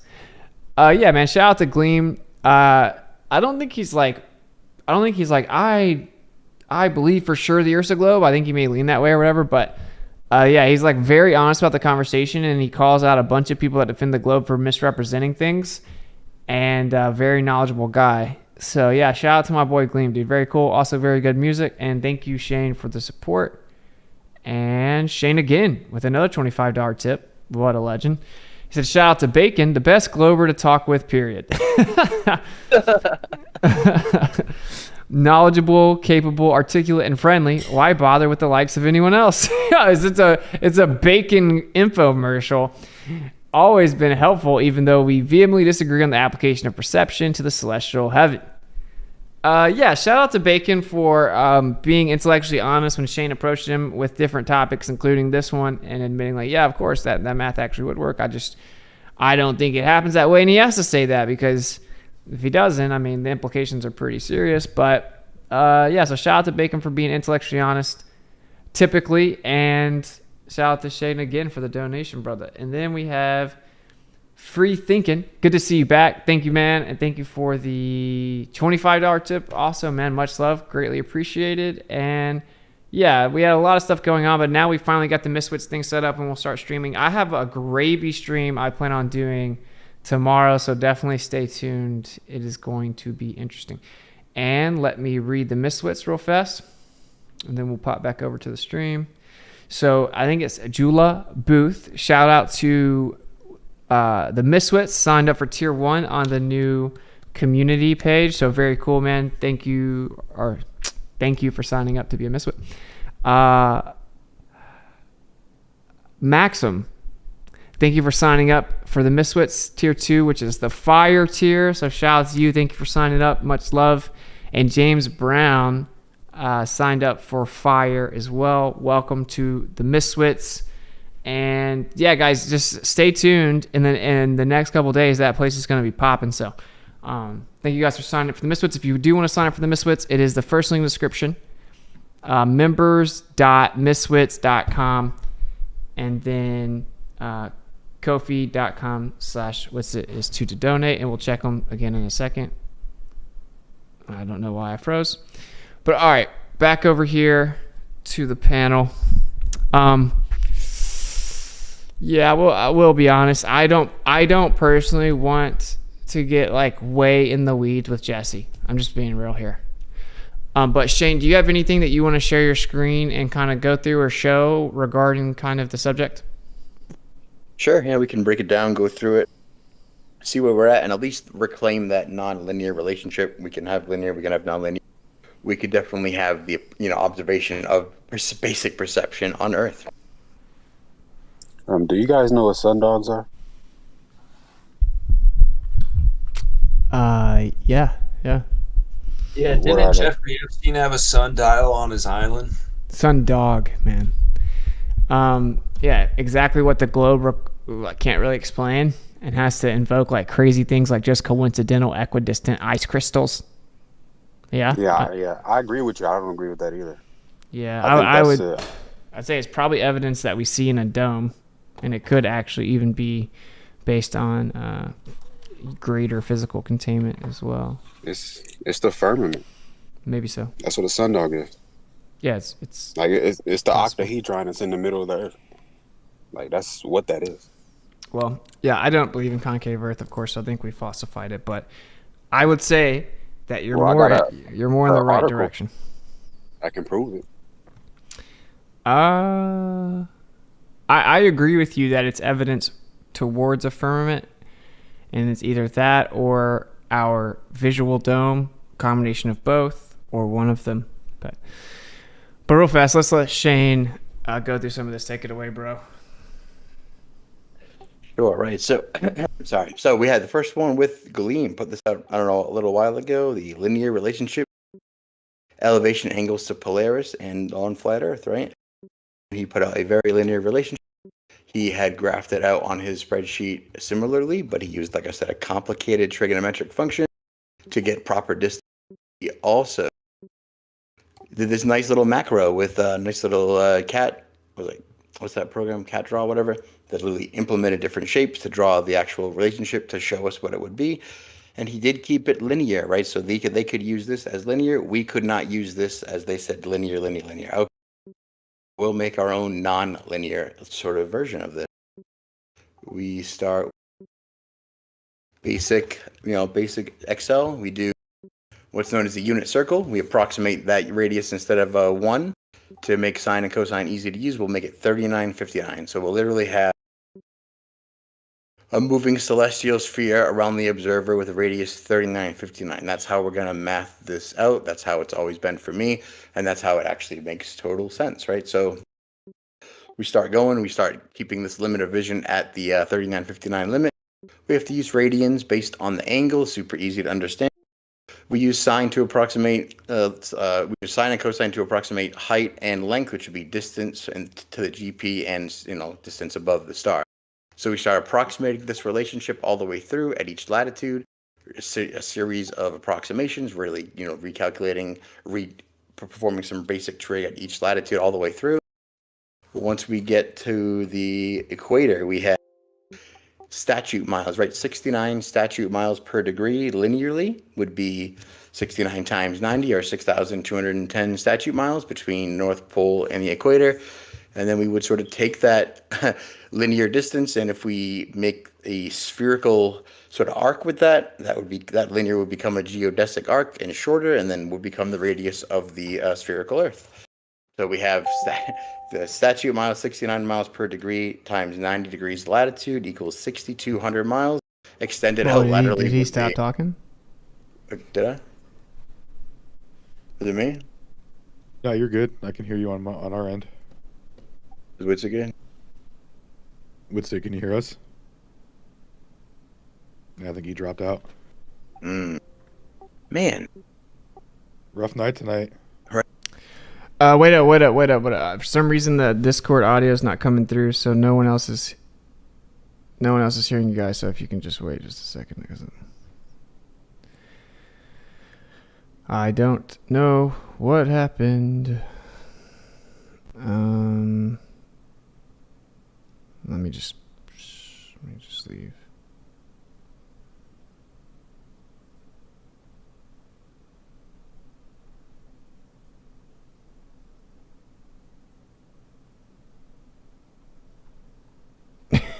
What is going on, man? Not our night.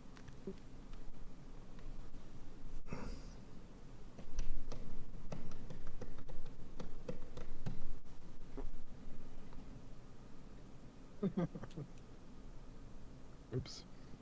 Sorry, I have no idea what's going on. Everything is starting to glitch out again.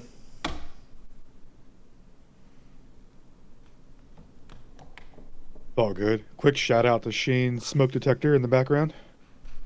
Sorry, headphones That's make fine. it impervious to me. I never Give hear me it. just a second. It's all good. Sending a battery now. So guys, I just Dude, want to this is say crazy. that It's yeah, like everything. my mom's cousin-in-law's friend works at NASA. He's a janitor, and he says Everything that is the Earth glitching is a out. globe. So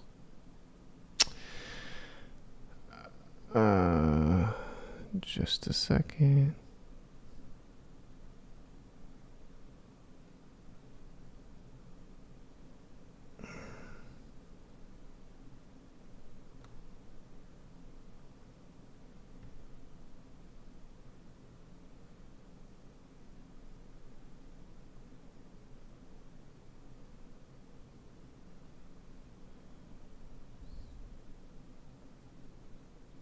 Bro, this is crazy, bro. What is going on?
Everything just like completely cut out for a sec, but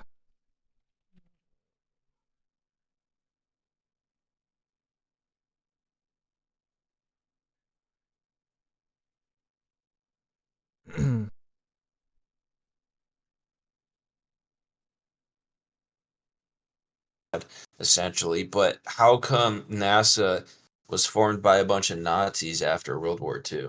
Like, does that mean I look up to Nazis as my god? Like, that's where I draw some confusion. Like, NASA is a very suspicious organization, yet I put my trust and faith in to NASA as a god.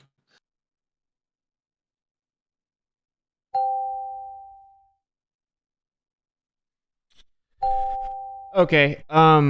You guys can hear me in here or no? Yes, Yep. sir. Okay, because like you guys cut out for me for a second. The Discord didn't work. I left and came back like 5 times. Nothing was working. But I had to like reset my IO mixer and I heard you. So we did miss the last little bit, like solid probably 60 seconds of what you were saying, to be honest.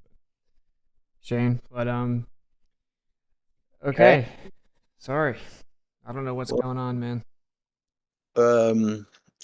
We'll pick it up at like the latitude mark and getting some distances, right? So we all know 69 miles per degree. If we linearly add those up and we do some math, we get 69 miles times 90 degrees of latitude between the North Pole and the equator would give us 6,210 statute miles. But if we sort of take that as the linear distance, and the equivalent geodesic arc would be that amount of distance equivalently shrunk and on a sphere with a circle, that would be 3959. And that's how they get their actual spherical radius. So not a circle, but the spherical radius. And then we take that linear sort of relationship and we derive between the numbers there different relationships, different mathematical expressions, and we can sort of derive where we want to go from there. Now, not necessarily, because we do have, other sources, the non-Euclidean 3D space derivation, different options. Remember from the first one, the Alley experiments had said parabolic, hyperbolic, and elliptic. So that was their recommendation for this result right here, right? They said, here's what, without any more calculation, raw data would reveal that optical space is elliptic, positively curved in the near zone, literally over here, and hyperbolically curved in the far zone. So that's kind of what they say, but I think we would take it a little and say that we're going to use, let's see, like I said, a Vith Mueller torus slice, and we're going to say approximation would be this dynamic scaling distance. We'd probably put a threshold here, near, far, and compression zone for the horizon. So our actual new answer for how we would scale distance in optics would be something like elliptic, parabolic, hyperbolic. Hyperbolic at the horizon to mimic going into the compression sort of to infinity, we're no longer be able to resolve. That makes sense. Over here would be something like parabolic, where we can usually be linear, right? A linear distance we'd probably use correctly with their current globular derivation. Because if we use, like I said, the actual logarithmic function of what they have, then it would be limited to just the linear portion. Funny enough, we'd figured that out. They limit you to about here, and here's about where it would approximate linearity. And if you were limited to a logarithmic function that was only linear in a portion and only restricted to that linear section of it, you would never know it was not in fact linear. And this is what happens with globers when we have the need for them to insist that linear distance scales infinitely for later things like light speed and light years and all that to make sense. They have to believe in, the inverse square law and the light attenuation, but still think that you can see forever, etc. Well, this is why. This is the geometric proof that they use to make sure that you can, believe that you can see forever and that distance scales linearly infinitely. Wrong, right? Doesn't scale infinitely at the horizon, doesn't scale infinitely below 15, doesn't correctly do linear 69 miles per degree near these red lines and after these red lines. Certainly not over here near the end.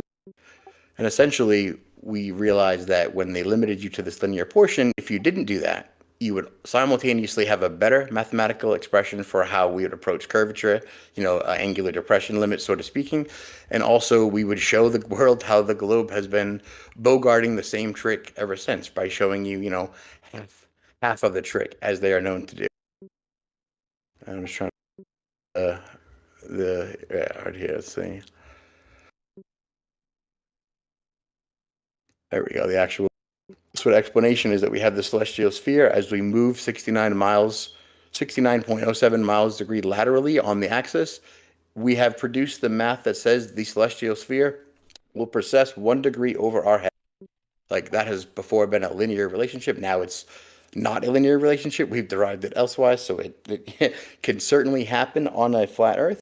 It may not happen consistently linearly, meaning every one of those notches from our personal position may not scale linearly, right? They may not scale into the distance. It may compress and go logarithmic or any other parabolic that would not, be a linear derivation of distance. And I think that's fine, more accurate, more in proportion with reality and how we would dynamically scale distances going forward. What do you guys think? Someone said, let's see the flurf do the math. There we go. My Excel math, dude. So, like, I'm not going to go handwrite some computations, but being a SQL manager and database admin before, right, you could spin some pivot tables, do some data, screw some relationships, throw some charts in, no problem, no bad. So I don't really have to do it myself. If I just make sure I can do it once, I can do it right infinitely in perpetuity, man. No, they're just coping because they said that the flat earthers can't do math and that you can't work out any of this mathematically on a flat earth and that you can't map out the sky on a flat earth. And here it is, all mathematically worked out on a flat earth. You can't rebut it. It all completely works. You can explain perfectly with no problem 1 degree per 60 nautical miles on a flat earth. Therefore, you could do all of it no problem. In fact, it's more viable and more accurate. So to put it very simply, the globe claims that because the Earth is curving, that the stars are displaced. So as you go over the curved Earth, the stars will be at a different angle because you're going over a curved surface down and away from the stars. And therefore, it has what's called a linear relationship. And so it will remain the same, which is 1 degree every 60 nautical miles. It'll change 1 degree every time you go 60 nautical miles. It's linear because the Earth just keeps curving at that same rate. And then they said, well, of course, it wouldn't be linear on a flat Earth, and so therefore it can't be true. How did they come up with that straw man? They said, okay, we see in perfectly straight lines infinitely. We can see forever. And if the Earth was flat, then this is what it would be. Now, in reality, actually, you can map it out, and you can use a logarithmic application, and it works. But even more than that, come to find out that when people try to use this globe model, that the manuals say that they can't make the measurements below 15 degrees. So actually their linear function doesn't work below 15 degrees. So I guess when you try to make measurements below 15 degrees, the Earth's not a globe anymore, or they are wrong about how perspective works. It also says not to use it, I believe, over 70 degrees. So they cherry picked a little portion of it and said, oh, it's pretty close to linear here.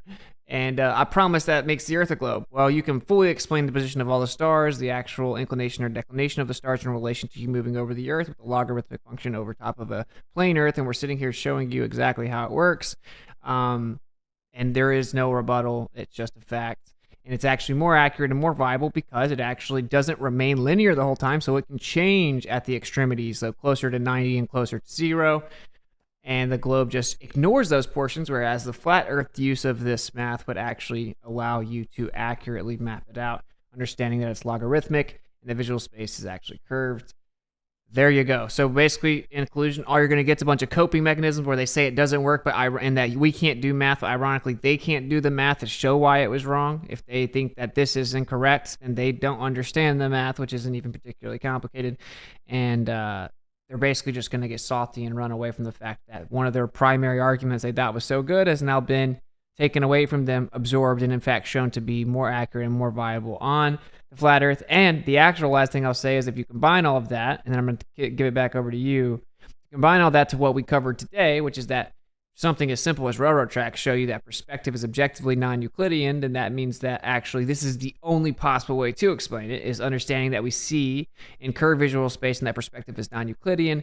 That means that the flat or the globe Earth assumption of how it worked doesn't work. Hence why they can't actually use it everywhere. And then they start making up claims about refraction under 15 degrees makes it not linear, and it's just hard to use it over 70 or 80 degrees or whatever. But no, you could use it on a flat Earth.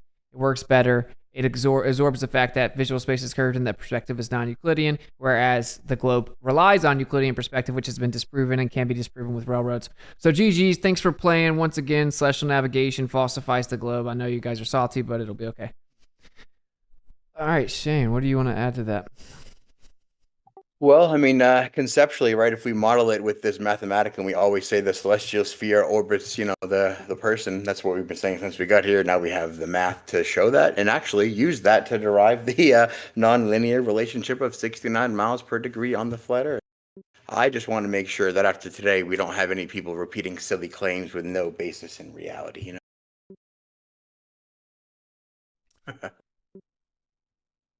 Yeah, they spiral so hard about this. It's pretty funny. Alan, what's up, bro? So are you saying that there's no Earth curvature and it's just derived from optics in the sky, and the distances are arcs to those locations that they mapped out? Right. Yeah, let's go through that real quick. So that what justifies us to grab the 3959 to swoop it as the celestial radius in the first place? One might ask. Right? Literal optics, right? Like if we start with the Rayleigh criterion, the angular resolution limit. Let's say that we're 6 feet and we look over, at visible distance of about 3 miles out. Because you got what square root of the observer's height in feet? That would be the actual horizon. So we got 3 miles for a 6-foot observer. Let's say the missing resultant angular resolution from the bottom up is our curvature. What curvature? Don't worry about it. We're missing curvature. So take that reciprocal. We do some math. We take that resultant angle to this portion, and then we treat our spherical vision as if it has an arc length which would be the furthest distance, right? So we turn this around, solve this resultant from the missing arc length, and then our 6 feet observer in our 3 miles. We have over 3 miles, 12 feet of missing height. We use the reciprocal to get 12 feet over 3 miles. We got 3 over r reducing, and look at that, the radius 3969. A radius of what, though? Of the physical sphere Earth? Well, how about the radius of our curved visual space? And we can take that to apply here, where we then scoop up the actual parabolic expression, the x squared of 8 inches per mile squared. It's a parabola, it's not a sphere. Right you are, guys. So we have a optical parabolic visual expression that literally scales infinitely at distance, which better describes our visual limit of compression on the horizon. So correctly using the scaling distance, we have, say at x, a little bit of algebra, we have it 0 feet and 3 miles. We have it back scaled to, let's see, 6 foot lost at 3 miles becomes 6 foot lost 3 miles squared, and it literally has that parabolic relationship. So is that mountain in the distance really that tall, or has it, compressed as you decreased into the distance? And we have this backwards compatible relationship where we can derive optically 3950. Anyway, back to the application of that. All right, so we swing that bad boy around, we do some basic trig, we get some angles, we get some derivatives, we have some automatic processes, we do it at 90, and then we do it past 90 to get every single optical relationship for every celestial navigation angle that we would need, right? It's a complete map of our personal celestial sphere and the celestial navigation angles all. What do you guys think? Dude, that's awesome. So what you're saying is if you took a map of that celestial sphere and then went ahead and then mapped the ground relative to that, made corrections based off of your deviations from that perfect sphere, right? So what you're really doing is you're not at all correcting for your being off-centered by like Earth curvature and you're correcting relative to the center of the ball. You're actually just intersecting the celestial sphere in the sky, essentially. So how you would navigate, through great circle routes is you're just intersecting the great sphere in the sky and not the center of the Earth. Is that kind of what you're putting down, since there's a direct equivalence between sky optics and the map that was derived from it? Right. Based off of that so-called linear relationship? Sorry, go ahead. Right. Yeah, because this is what they're building. The celestial sphere. This is what their surveying has been about. It's what the observatory at the longitude convergence was about. It's what the 300 years of observatory was always about.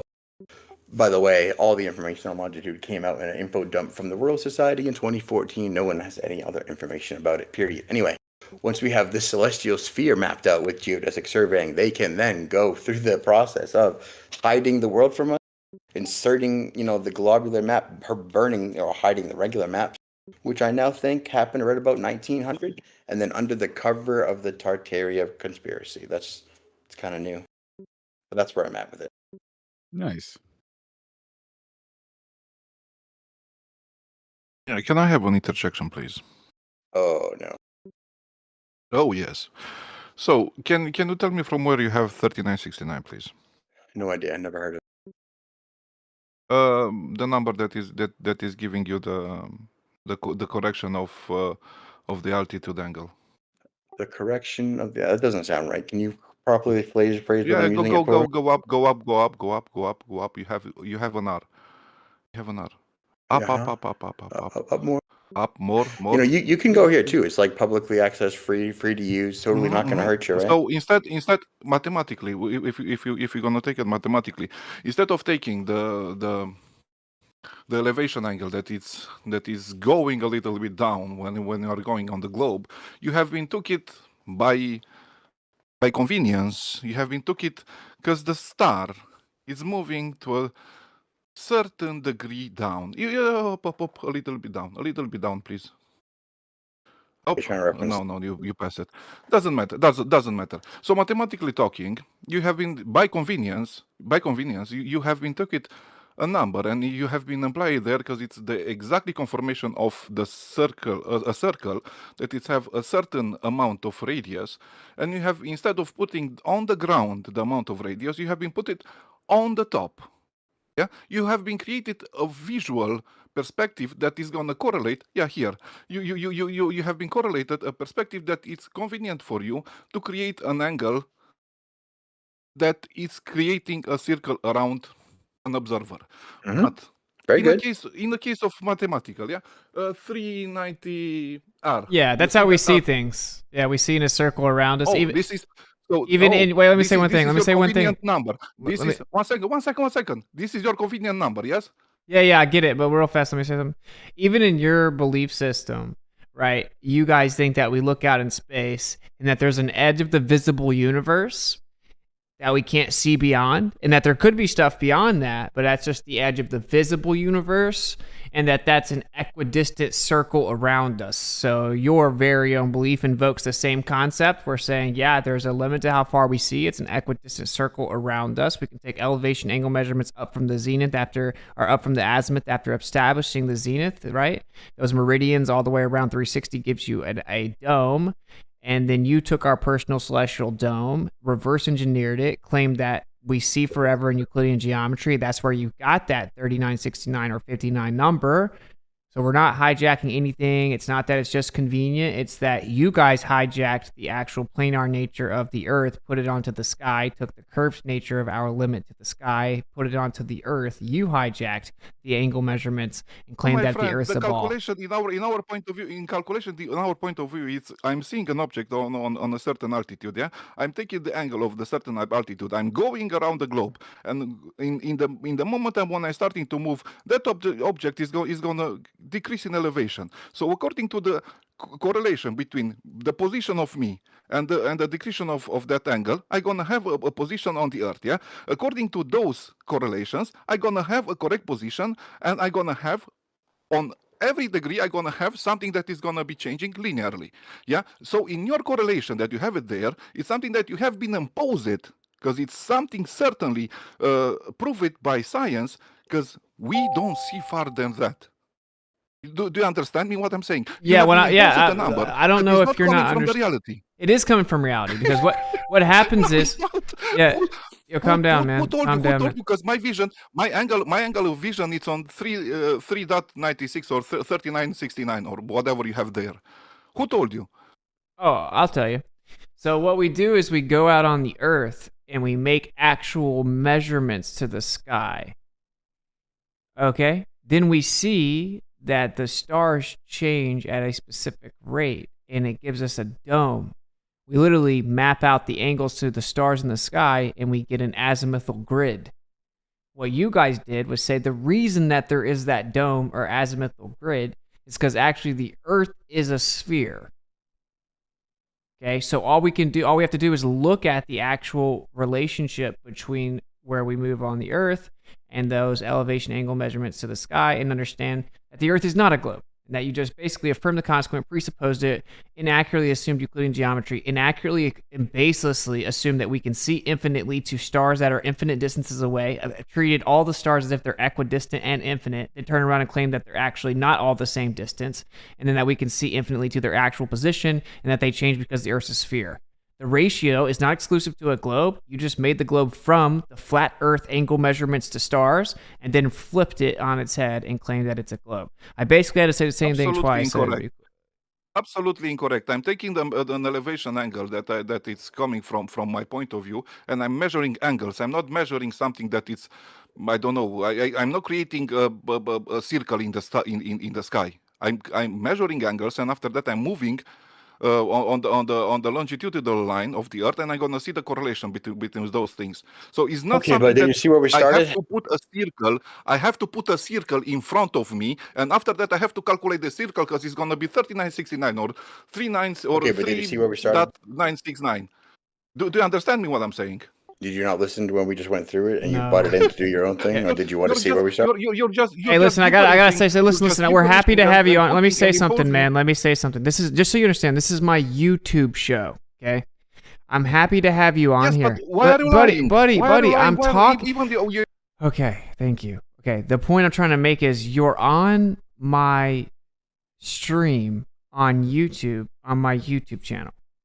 I'm happy to give you plenty of airtime to represent the globe and have the conversation with Shane. But you can't talk through him, you can't talk over him, and you can't interrupt and talk over me, the literal host of the stream. It isn't your stream. So if you'll please calm down and be a little patient, there's plenty of time. We can have the conversation. Okay? So just chill out. Don't interrupt. Let the person finish. Try to keep your point concise, and both people can have a conversation. To be fair, Dracula, I mean, you're gonna asking what the main question and the main, global response will be. So let's go over it again, right? Just in case you didn't see it, we'll start with the Rayleigh criterion, the angular resolution limit for optics, right? Which would be 0.216, right? Everyone's familiar with that, which it did a whole stream. Let's start with that. We'll take a viewing distance. We'll get, say, 3 miles, which we know some other calculations from our 24/7 friends. We'll say that drop off, right, for a 6-foot observer will give us, say, over 3 miles. We'll say a drop of, say, 12 feet. Over 3 miles, we'll take that backwards compatibly. Again, starting from the Rayleigh criterion, we'll use that over R or over tans R to get R, and then we'll get 3969 as the radius of our optical circle, which would be the spherical limit of our vision. We just take that a little bit over. Do some reciprocal math again to get, angular resolution limit, applying it here with a 3 mile horizon line with a 6-foot observer. And then what we obtain this time is an arc length, which we need because we have a circle of vision. So an arc length would literally apply to the edge of our spherical vision, and that's how we would determine the edge. And that's why we use it to linearly scale, right? So we come back over here to actually use our finished product to scale distance appropriately. Then it does give us that parabolic, or 8 inches per mile squared, essentially functions similar. That would angularly scaled drop, right? So it does 1 foot at 4 miles squared, 6.666, 1 over 4 foot squared. So essentially gives us an angular resolution formula, right? So that's where we get it from. That's why we use 3959. He's gone. Oh, he's back. Okay, so in this case, what you have been took it, instead of putting the ground to be on the spherical shape, yeah, you have been created something that is on your convenient to be a spherical on over your head. So in this case, even if you're gonna move through the thing that is gonna be flat, you're gonna have something that is gonna be moving according to the angular sizes in the circular manner. So according to what you have been explaining there, everything is false. Yeah, we have the ground that is spherical. Yeah? Wait. Did you understand his point? The correlation is vice versa. Yes, the correlation is vice versa. Yeah. Wait. Did you vice versa. You don't have to create something that is... Please don't make me mute you, Can I finish my point? And after that, you can ramble. Yeah, so the correlation is vice versa. So you have an observation. That observation is a star. According to that star, I'm going to calculate the angle. I'm going to move to the Earth. I don't have to calculate something that is around me, or something that is globally, or something that is going to create a shape over me. I have that star in front of me, and I calculated the angle. I don't have to create something that is imaginary in my mind to put some differences in numbers. And correctly, yeah, the Earth is going to create an effect over that I have been observed, not the sky. Okay, so unbelievable. You're still. I'm just gonna mute you if you don't stop. Okay, Yeah. Stop. Okay, so I've explained it to you like 2 or 3 times. You keep just saying nuh-uh, and then basically reasserting your conclusion by affirming the consequent and then reifying your model, and then not adequately representing this position by strawmanning it, and then basically touting victory over and over and over. That isn't in any way convincing anyone. Nuh-uh is not a good argument. So it's funny you say you have to just make something up and claim that it's not where we actually see it, but then you guys do the same thing under 15 degrees with celestial navigation. When we see every sunset, it's not actually there. When we see the Selenilian eclipse, when we see Polaris below the equator, when we see way too far, when we see that the geometric horizon is not where it's supposed to be and that you have to make up that it's actually not what we're seeing. You guys do it all the time. All of a sudden, it's acceptable, not imaginary. What we're saying is this actually comes from the observations. It's what the empirical evidence shows, the logarithmic nature of what we see in the sky. It's not empirical evidence, my friend. Why are you lying again?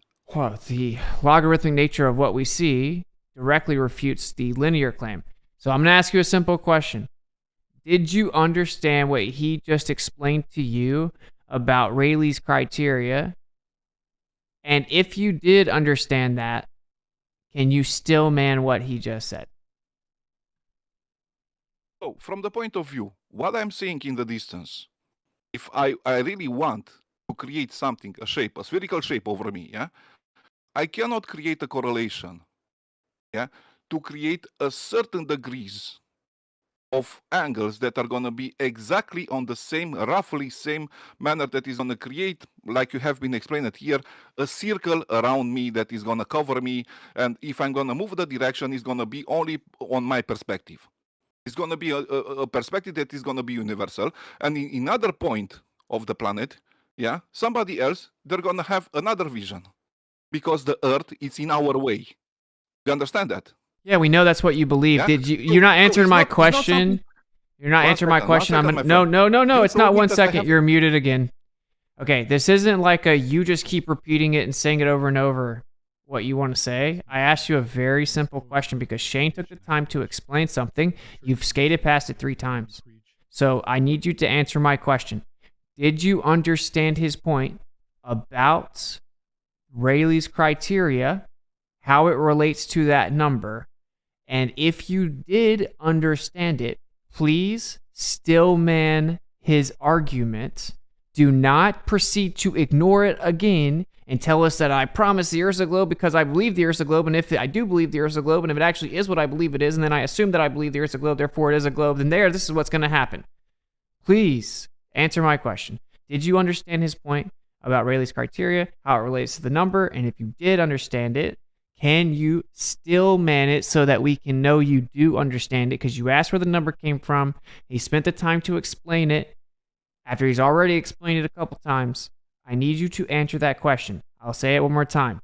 Do you understand what Shane just explained regarding Rayleigh's criteria? And if you do understand it, can you still man it? So, according to what he have been explained, something that is going to be vanished in the distance is not going to create a point that is going to be universal for everybody. Do you understand me? If I'm going to have another perspective from that point, from the Rayleigh criteria, according to the parallax, is not going to be the same.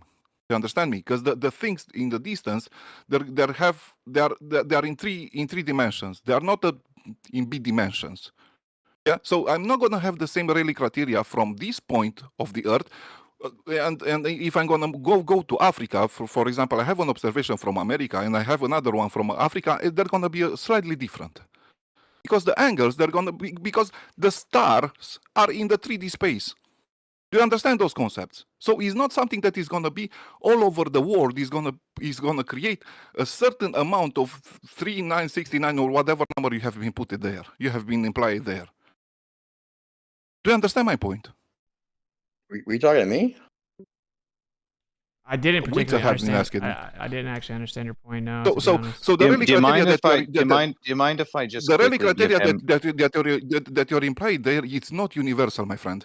So here's a formula that you can use using the Rayleigh criterion to determine the whole circumference of the Earth. Now, I just want you to ask yourself, how can I use my eyesight to all of a sudden determine the apparent circumference? So if we had the 1.22 multiplied by 500 nanometers divided by the size of the diameter that it passed through, in this case, we're going to use 0.5 centimeters, you get a calculation that ends up to be 0.000122.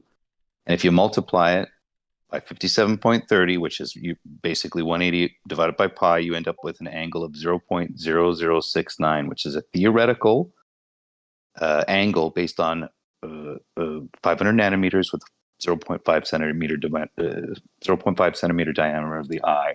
If I take the 3 miles, what have the eye in this context? Listen.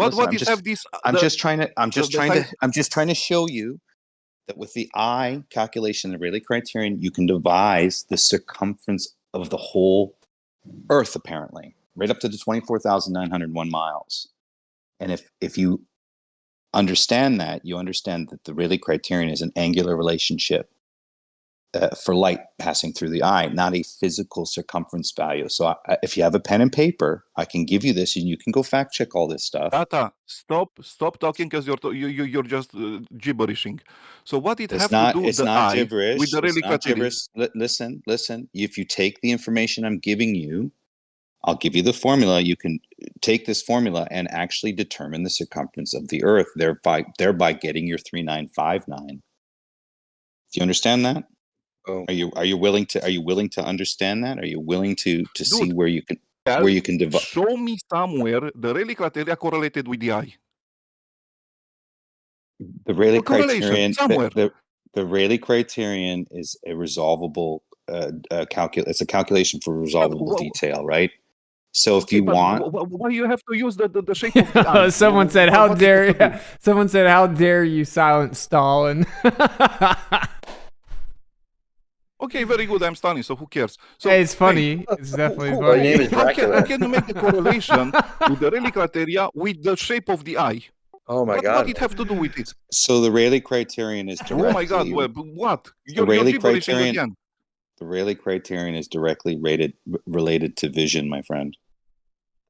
That totally made this worth it. I don't know why. I thought that I was don't so get that. funny. So if it's correlated to vision, it have to do with the shape of the eye or whatever. What was this nonsensical part? So if they were going to devise a globe model based on vision, I'm trying to help you understand how so that. you have been invented something. You have been invented something because it's a globe model. Okay. Why I got you it. so in hyped, bro? this Can case, you stay with your chill, narrative. man? Can you just calm down? No, because bro? you're lying. You're lying for 3 hours about something that is not even relevant to our things that we're observing in the first sky. of all, bro, And no after one's that, you're lying. You're making people. No one's Yes, lying. you're lying. No from one's the beginning lying. to the end. Buddy, no one's lying. But either way, I need you to calm down, man. If the Earth is such a globe, why you so triggered, bro? You gotta chill out. No one can receive information with Triggered someone. because nobody have the Listen guts to to tell you me, something. dude. You have an accent, and when you talk super fast and worked up and really upset, it's very hard to follow what you're saying. If you'll just chill. I'm not saying that you're like really bad at English. You're good at English. But I need you to just chill because when you talk like that, no one can even follow what you're saying half the time, and it really kills the vibe. If you could just be cordial and chill out, that's cool, man. We're happy to tell you the answers to your questions so that you can figure out the Earth's not a globe. We're here to help you, man, free of charge. All right, public service announcement concluded. Oh, public, yeah, okay. You're gonna make me to believe in something that it's Rayleigh criteria. In the calculations of Rayleigh criteria, you have to imply the eye. Oh my God, something that nobody figured What it do you mean, out. Only data and Witsit figured it out. My Wait, God, you're gonna leave me out, bro? Jeez, that really hurts my feelings. Kind of was the first one in church. Shane's doing a pretty good job. He's like, only you guys figured it out. I must have just pointed What implying something that doesn't exist? Okay, so I'm gonna give why you. would I'm I just gonna employ give you- something spiritual, right? I'm just going to give you a quick calculation for you. Okay, so just to understand, if you have the diameter of the Earth and you multiply it by 5,280, you end up with 41,807 feet. Okay, that might not seem important to you now, but you can square root that, and then again divide it by 5,280 feet, and you end up with 1.2246 miles. Okay. The 1.2246 miles is based on a physical feet and inches value. It's not based on a diffraction limit or a limit of resolvability. But this is what's really interesting, is the Rayleigh criterion uses a constant 1.22, which is basically correlated to the first minimum of light to pass through the aperture. So it's the first minimum of light that passes through an aperture for resolvability. So you can take that information. Aperture. Which is the human okay, eye. So from where you the have human, from the where, human eye has oh an my the God, human again, eye has human. the human eye has an aperture. Okay, I didn't devise this information. I'm just showing you a correlation to the eyesight and a spherical model. And using this 1.22 value, you can determine the diameter or circumference of the Earth mathematically. And I find that very interesting, don't you? No, he's a coincidence theorist. I thought My that was friend, super interesting, it's Dave. a rumbling thing that everybody's implying So- in the flatter community. All right, let Shane say something. You can- Executive you decision. can oppose everything Executive what you decision. All right, just a second, Stalin. So, So you're Shane, saying Shane, go it's- ahead and also if address kind of what he's saying, and people are asking you to explain it again if you want to. You don't have to. He kind of did explain it some there as well, but go ahead, my brother. Sure, man. Like, so you're saying, so what Data was saying is that it's related to the aperture, literally like what's determining our angular resolution. So you're saying that if my eye couldn't resolve something and I brought out a tool, like say a telescope or a P1000, and that had a different aperture with that would yield a higher angular resolution limit and would thus be able to resolve things that my eye was unable to resolve instead of bringing it back. That would say resolve those things that were thus unresolvable. Is that what you mean, Data?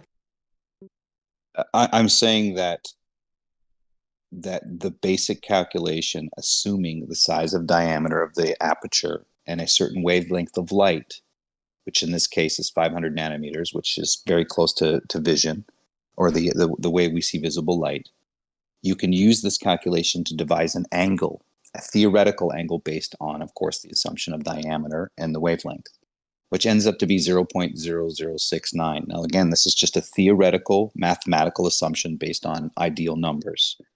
With this 0.006 degree number, it's correlated by this simple math to determine. So let's say they assume the Earth is 24,901 miles. Well, I find it very interesting that if I take the 3 miles divided by the 24,901 miles and multiply it by 57.3 to get a degree, it ends up to be 0.0069. So I find it very interesting that I can get a number value from the circumference of the Earth that matches the theoretical maximum resolvability of the human eye using 1.22 multiplied by 500 nanometers over the diameter of 0.5 centimeters. So there has to be a direct correlation. Gotcha. Right. But the problem is that the other calculation, when I take the assumption of sphericity, it's a feet and inches value and not a resolvability issue, like in the Rayleigh criterion. Right, but either way, we could always link it back optically to a resolvable limit, or literally, in this case, would be to the angular or to the optical limit of our visual space, which would be the same radius. Let's see, covariantly scaling would be the same radius as the physical Earth. It's kind of the heart of the trick, right? When they say, actually, your eyes or you visually, you would optically see things compressed into the horizon as if it was curving, but literally you're losing it to optical compression. The thing is, right? We know what angular resolution does, and they think they know what curvature does. I've never seen the two together, guys. Can you both demonstrate angular resolution, a totally real thing, and curvature in the same thing? Or are you always blaming one for the other? I think that's where we probably need to start. And that's why I came up with a great question, is what causes the horizon? Eyesight or Earth curvature? Samuel Robotham would say very much optics and eyesight. That's what he put in his book. When people started measuring Earth curve optically, he was like, oh, look, they're seeing it right through the bottom of their lens. And how right he was, man, even way back then. Well, common sense really would say that, actually. Well, he's not the first to say it.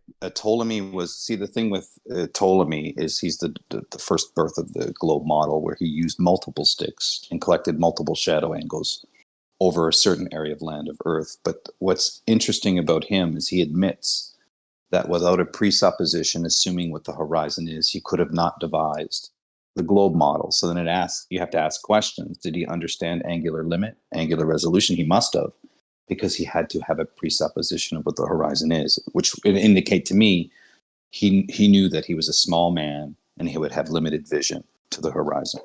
At least that's the way I would read him in his writings. Interesting. So that's an optical measurement that he'd have to take advantage of, using that circumference to plot the actual radius of Earth that he got pretty close to, technically, if he existed, right? Well, I think he existed. I mean, if you look at, because you can go look at the I'm probably going to pronounce it incorrect, Alchemist or whatever, but he does have all these sticks and shadow angles that were eventually, given over to the next person.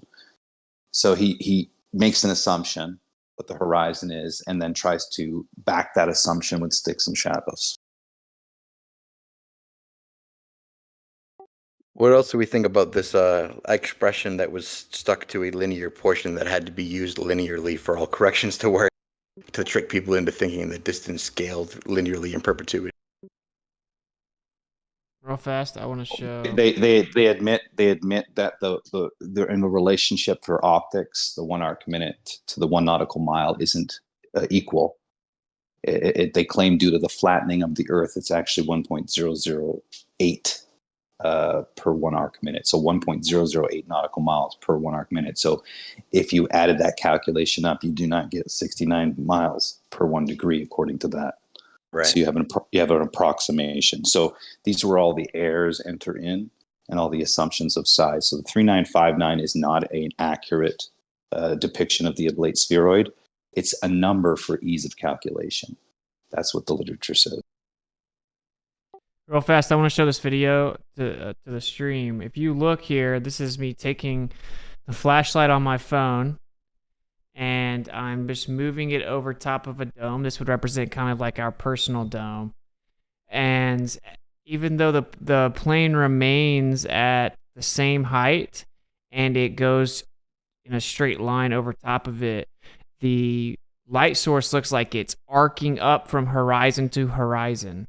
This proves that the dome is going to make the light source look like it's arcing up, just like we see the sun do in reality, even when it's not doing that. Meaning if a light source, it's just a physical demonstration that proves it. There's nothing to debate about it. So if the sun is actually moving over top of a plane Earth, right? Even though it may be moving in just a circle, from your limited perspective, it's going to look like it's arcing up from horizon to horizon. And as it slightly deviates, it's going to look like it's slightly setting not directly west, which is what we see in reality. I have multiple videos of me showing where I'm slightly curving it and everything. So this is just a proof of concept that with the dome, that the light's going to look like it's arcing. As you see right here, you watch closely, you can see it's arcing over top of the flat Earth model here. And of course the light's not actually arcing at all. So that's just an apparent location of the sun that we would see within our limit of vision, our azimuthal grid, our personal celestial sphere, our personal atmospheric dome, call it what you want to. And it looks like it's arcing up from limit to limit, horizon to horizon. If it's moving in a slight circle, it's going to deviate right off of west, which is exactly what we see. And of course, it's going to change throughout the year because the circle's changing throughout the year. So then the relative angle is going to slightly change throughout the year, and it's going to set a little bit off of west more and more and more. So just wanted to show that because it does fall right within, there is tons of direct evidence of the fact that we see with a curved visual limit. All right, you guys continue. I just think this video is dope. Dude, I think it works for everything in the sky. We kind of need it for the sun. We need it for celestial objects. We need it for angular resolution limit thresholds. To me, we need it with distances. Like, I don't know how the sunlight works without this. I don't know how sun angles in Australia works. I don't know how the sun rise and set angles north of south and south of east in the corresponding winter and spring, or winter and summer would work without this, right? So let's play. Well, the evidence directly shows us this is what happened. Right, so when you math it out, when I happen to math it out for the celestial navigation angles, and I happen to know that it works for everything else, I actually was surprised when it did work perfectly for this as well. I'm not gonna lie. Yeah, I mean, you got crepuscular, anti-crepuscular rays creating a curved path from, limit to limit. That's proof that there's a limit, that you get that optical effect of convergence. Based on that limit, we have the sun arcing, right? We have sun dogs, we have rainbows, we have all of these observations and evidence that shows us that we see in basically a little equidistant dome. The actual measurements of the sky map out an azimuthal grid. So this is what happens. And then, it's very easy to show that, perspective is not strictly Euclidean. So that's really just game, set, match, to be honest. I mean, of course they're not going to accept it. Of course they're going to deny it. Of course they're going to try to create the illusion that somehow it's so stupid that we know it's wrong because it's so simple and such a death blow, but doesn't change reality, and reality doesn't care about your feelings. So. Right, yeah, that's the whole thing. I've been arguing since we got here. It's what it works with both the Bisland's model. Actually, in the Java code, he uses a sphere of 3,000 radius, but let's just go ahead and make that the correct 3959, and then everything else kind of works on Earth. If it has to equal the globe Earth, then on flat Earth, since you can't see forever, makes sense that you can see about half of the celestial sky, right? Or the exact amount someone on a curving globe Earth would see. And then that azimuthal grid would mimic exactly the visible sky of a globe, of someone on globe Earth. And that's how you can see how they backwards engineered that, optical 3959 spherical radius limit back to the curving ground right outside the limit of your visual space. Hey, right outside that limit where you can't see it, you're actually curving downward in all directions in perpetuity. Exactly. So basically, this is where you get the ridiculous straw man. Is that like if the Earth was flat, you'd see forever. It's basically like built off of that. That's the implied intrinsic weird assumption, which is like the fact we don't see forever and that there's a limit in all directions. It must be because the surface of the Earth is curving, despite all physical empirical measurements and evidence ever showing that that's not the case. Then we're going to hijack long distance optics and then reify and presuppose the consequent and then say, ha ha ha, Earth's a sphere. So like, no, we can't see forever. Right? We have equidistant limit. You hijacked it. That's it. Literally requires you straw manning a plane Earth and claiming you can see forever, and that perspective does a certain thing in all scenarios except for with the stars. But the stars do the exact same thing perspective does, but it's not because of perspective. It's because of something else. I promise. It's like, oh, okay. Real fast, let me read the donations. So this just says Ko-fi supporter, so someone didn't put their name in, but thank you for the $10 tip. Elmer signed up for air on Ko-fi. Thank you. I'm going to message you and try to get you over to the Misfits community.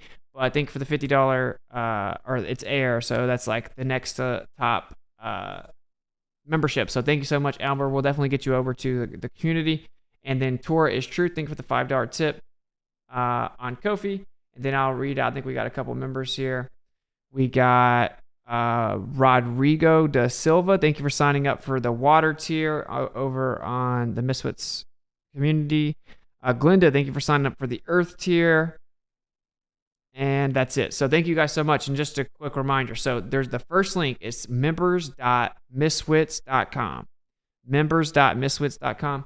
And that it's a little community. And it has like a news feed. It has community polls. So I can ask you guys, when should I stream? What should I call this? What should I do with this? Which one of these things of merch do you like the best? Which logo do you like the best? Wait, no. What should I title this song? Whatever. Whenever we start recording music again, we'll give you guys sneak peeks a few weeks before it comes out. Let you help us with everything. It'll be like a little like inside exclusive access familiar type of thing. There's a bunch of news feeds. So you can meet the other Misfits, coordinate with them. There'll be private live streams. And I'm going to do a private live stream per tier. So like if you're water, fire, earth, air, or ether, there will be a specific private exclusive live stream for that tier. But if you're, say you are ether, you would get access to all the other tier live streams as well, and all the perks that they get. There will be exclusive merchandise by tier and for the Misfits, all these different things inside of there, because we want to get away from any of these megalithic companies that are going to try to censor us. And what's super cool about this, and I'll move on, is that you can actually go download the Mighty Network app. So if you go to your app store, you download Mighty Network, and you go to find a network and type in Miswits, then you'll find the community. And so you can access all of this on an app as well that's super user-friendly and has a good user interface. You can personally message me directly. You can meet other Miswits there, create group chats, et cetera, et cetera. You also have access to my calendar, so you'll know exactly what's going on in the future.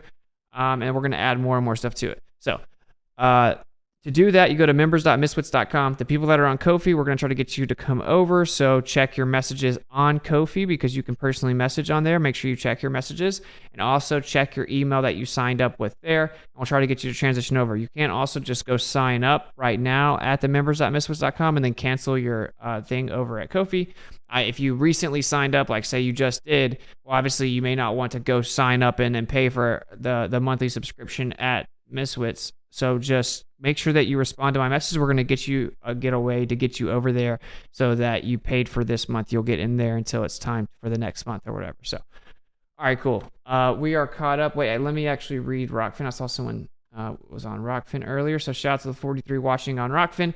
Glinda, thank you for the $20 tip on Rockfin. Much love and shout out to the 43 people there. And then we got some people on Rumble, I think. In the world. I don't even know if it actually worked. So, all right, I think we are caught up, so we can keep going. I will say one more thing just to make sure that everyone really. Oh, yeah, we do. Shout out to the 100 people over on Rumble. All right, just to make sure that we're on the same page here. Like, you can only see so far. You know this intuitively. To think that you can see forever is insane, right? I mean, we have angular resolution limits. We have attenuation of light, so the light gets absorbed. You can't see forever. We have perspective, where things begin to compress and converge into the distance, right? We see this with everything, just like I showed in the PowerPoint. That just gives you this dome. You make measurements. You can see that there's basically a little dome, right? It's not that there's some like actual physical glass dome. We're not saying that people carry around a real dome. It's an optical limit that gives you a dome, because if you see an equidistant limit in all directions, then that's going to give you a little dome, a little hemisphere, a personal hemispheric of vision, right? And what they did was go out and they made observations and claimed that that doesn't exist and that you can actually see forever. Looked at the stars and said, okay, we can draw a straight line from my eye to the stars and pretend we see in perfectly straight lines super far away. We're seeing the actual position of those stars, even though they're infinitely far away. We're going to claim all the stars are the same distance away and infinitely far away.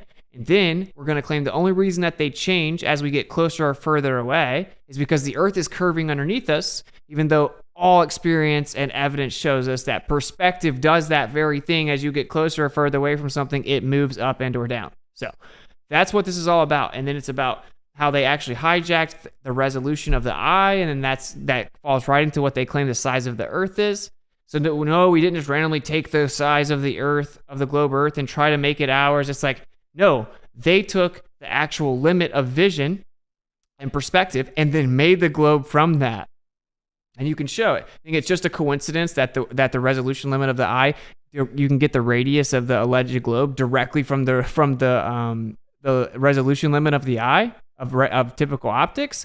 Of course you can't. We have a limit to how far we can see, and they hijacked that and claimed that you can see forever, and the only reason that you can't is because the Earth's a globe, and that's why the globe matches the sky, because the globe was made from the sky. But then, again, in conclusion, because I'm being reiterative because I want people to really understand this, it's very easy to disprove all of it. That requires the claim that you see in perfect straight lines forever, which is called Euclidean geometry, plane geometry, straight line geometry. If we actually saw that way, though, then railroad tracks wouldn't converge, because parallel lines do not converge, okay? But that's an optical effect. Obviously, railroad tracks don't actually converge. Objects don't actually change in angular size. There isn't an actual physical horizon. These are all optical illusions. They're just optical effects because everything compresses and converges into the distance towards that limit of how far you can see. They hijacked that, made up insane, inverted nonsense, and then claimed physicality where it's not. And basically, the easiest way to summarize this is that there's a planar nature of the ground, and there's a spherical nature to how we see the sky. They flipped it on its head. They used planar geometry for the sky, and then applied spherical geometry to the ground. That's actually a plane. All they did was flip it around, and that's where we are. That's how we're here. Therefore, of course, yes, if you understand that, you can explain everything on a plane Earth, and in fact, that's the only way you can explain it. So I know I've been pretty redundant with that, but I just want to make sure people get it. All right, moving back over here. What else do you guys want to discuss in this realm? I think we've beaten the basic premise into the ground, I think. But I'm kind of curious to people why I don't want to get like where I get all the information, where we put all the information, the research, the actual sources. They're avoiding it like it's gonna hurt. And I'm just putting it out there to be fair, to put it to publish, to have a public place to put resources. Like if it was reversed, I'd have been here learning everything I could to make you guys look silly, but whatever. Yeah, well, I think the globe earthers have all been repeating, that the sky debunks the flat earth and that celestial navigation only works on a globe, and they heard people like Looney Tunes say that, so this is just an uncomfortable situation for them. And that's why you were hearing that guy get super emotional, because like he knows, oh wait, this does all of a sudden explain everything. And that number is like their baby. In their mind, it's like exclusive to their belief, and they don't realize where it actually came from. And so that's why they don't right. want the evidence. That's why they're not going to look at they're never going to do the math and tell you what's wrong with it. They're just going to try to randomly make up random things ad hoc about why it isn't the case, why perspective is Euclidean or whatever they can, or it's just perception that's curved visual space or whatever. And then as each single part of it gets debunked, they'll just move the goalpost over and over and over to try to find a way to avoid it. So I would say if anyone actually would want to know what's going on, you should ask where you can find all the information, and you should look at it. Because again, what the globe Earth is saying here, you guys are saying perspective causes everything above us to go down, everything below us to go up, and to converge towards each other. When it comes to planes, when it comes to clouds, when it comes to hallways, when it comes to street lights, when it comes to runways, when it comes to railroads, when it comes to everything, just like this picture. But when it comes to the stars, perspective stops doing it all of a sudden. But the stars do that very exact same thing that perspective would make it do. But it's not because of perspective. It's because the Earth is curving and perspective doesn't apply to the stars, and it's the one scenario, which is called special pleading, reification fallacy, and affirming the consequent. So it's pretty insane that they think it's the other way around, like that they have the stronger position. Like it's not even close. Crazy. But like with a personal celestial sphere, it should be also known that it's very easy to take celestial navigation because all they do is like Ruhif put a nice steelman here. They say it's exclusive because of this. These angles have to be parallel. Of course, they push them so far to infinity because that's what makes them parallel. They have no idea where they are in reality anyway. Ignoring that, all we have to do instead, right, if, because they're on a non-moving sphere, they have to put themselves up here and take a corresponding. If we're instead at the center of the celestial sphere that has the same proportion and then moves with us, right, all we got to do is put ourselves where they pretend to be, and then we take a corresponding angle with no difficulty, no swap, nothing wrong. We're now at the center of the same sphere that they've been using. We can use the same arc to get the same angle, same tables. The only thing that we'll run into is that wonderful map problem that we went over intricately earlier, where there is no actual projection that isn't a curved longitude lat coordinate system for us to plot anything on. But up to that point, we got it just as equally as they do, at least. Hey, Witsit. What's up, man? I do have a question. Can I ask now, or is there be a time later? Go ahead, man. Does the Haversine formula work on a plane? Is there any way to make a Haversine formula work on a plane? I don't know about that. Like geodesic Google Earth, Jesse? Did we just go over that? Well, no. I mean, if you have a flat surface, is there any type of grid lines and coordinate system you can stretch onto that flat surface that would have basically latitude, longitude like numbers, which you could then feed into Haversine that would work on that plane and tell the distance between any 2 points using that coordinate system on that plane? Did you not hear us derive the spherical longitude and latitude system in the first place? Well, if I understood it correctly, the Haversine formula could not work on a plane. Is that right? I don't see any way it could. It's curved geodesic arcs. It could work on Google Earth, all the prefab geodesic arcs in our lives, right? When we're comparing Google Earth to anything, or a globular map projection, all. Jesse, the answer is yes. You can use it on small distances. Well, what about large distances? Large distances, it's still not 100% accurate. Thank you. But like, if I take a large sheet of paper and I draw out longitude and latitude lines of any shape or form, but I draw them on the paper and mark them all out, is there any formulation of these lines that they don't have to be straight, whatever, but that I can lay out on a big sheet of paper where then the Haversine formula will work from any point to any other point on this sheet of paper? You mean if I accommodate these giant warp distortions from the same globular longitude lines that we're going to warp correspondingly in the first place? This is boring, Jesse. Okay, we're going to executive decision again. All right, it's almost 3. So we're going to start to wrap this up because you notice that they always avoid the actual arguments. All of them. all of them, everyone in the chat, everyone that came on, try to avoid answering the binary questions, try to scattergun random red herring questions, start shifting the burden of proof, start asking some random gotchas, never address the argument, right? Which is that, of course, provably, since parallel lines appear to converge you to perspective that it's non-Euclidean, provably that it's actually more viable to use a logarithmic application because of your inability to use the linear function under 15 degrees or above 70 degrees or so, right? Like, provably, you guys hijacked the resolution limit of the eye and you think it's somehow just a coincidence. Provably, you have the least logical position because you're saying that, oh, well, I'm going to invoke special pleading as the stars being the one exception in the universe to the universal principle of perspective, right? So instead of addressing the actual arguments, right, which is that, well, since you can prove that perspective is non-Euclidean, but the globe Earth requires the assumption and application of perspective being Euclidean, the falsification of Euclidean perspective falsifies the very methodology in which the globe model was made. We'll avoid that. Avoid the fact that obviously we can explain the ratio between the Earth and the sky and navigate, and it works on a plane, right? Explain it, like completely pretend you didn't hear us break down exactly what latitude and longitude was, how it all works, how you can make a transform, how they hijack the spherical nature of how we see all of this stuff. And it's just like, whatever, bro, whatever you got to do to cope. You know, like, yes, the Earth can remain a globe if you turn your head and avoid all of the specific falsification and refutations of that globe. And I'm not in the business of trying to convince you to look at the evidence. I mean, this is for the open-minded people. So I think we should wrap it up. I think we've repeated it quite a few times. I mean, there seems to be some type of containment enclosing us, and we see in a dome. We have equidistant limit to how far we can see. There's just this reoccurring geometry and everything. Basically, it's a torus field. And so if you experience the top half of it, it's a hemisphere. It's effectively a hemisphere. And we see this in this hemisphere. We're within this hemisphere. The sky is covered in seemingly a hemisphere.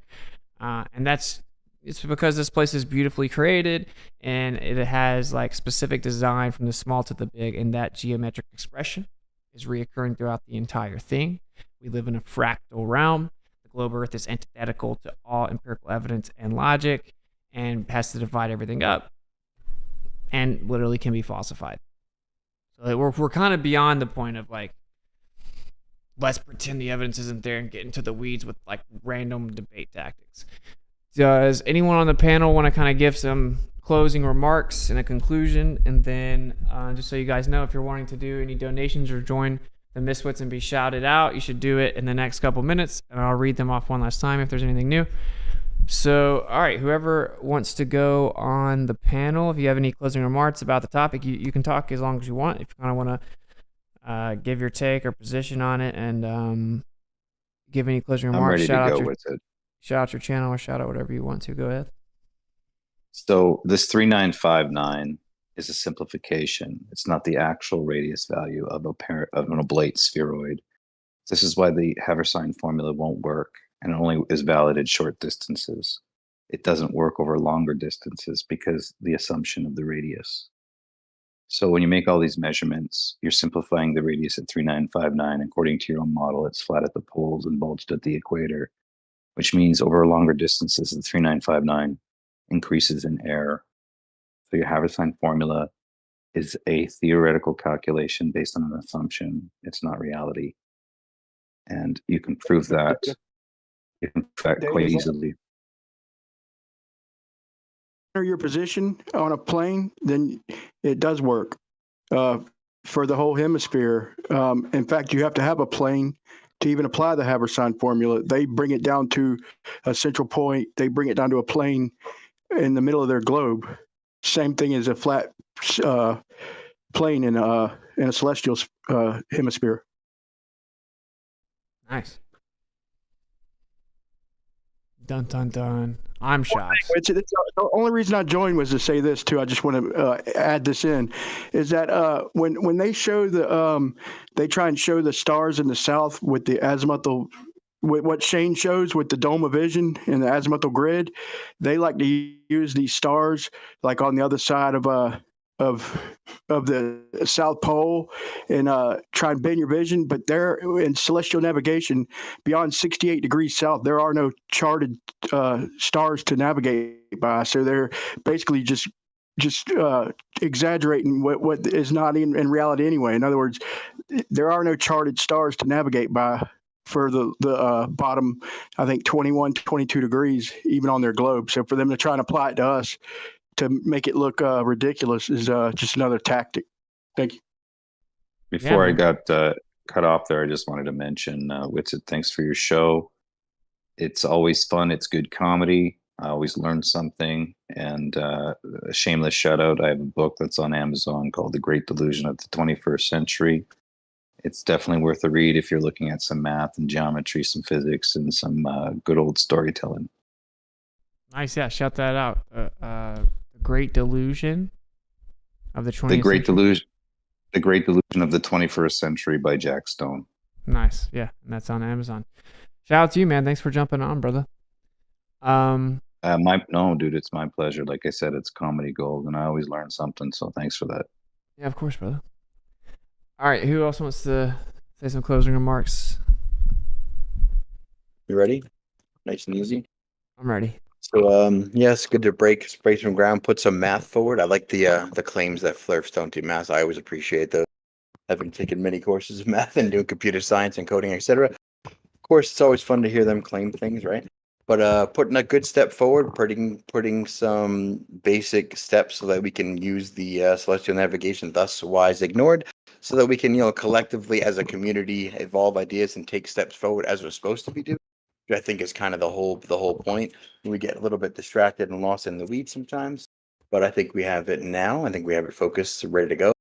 Also, thanks to Witsit for having awesome shows, and to Data, because I was honored to listen to that guy talk, and I'm gonna go buy his book right now. If you want to find me, it's adl.place, and always come back to Ether Cause. Thanks, everyone.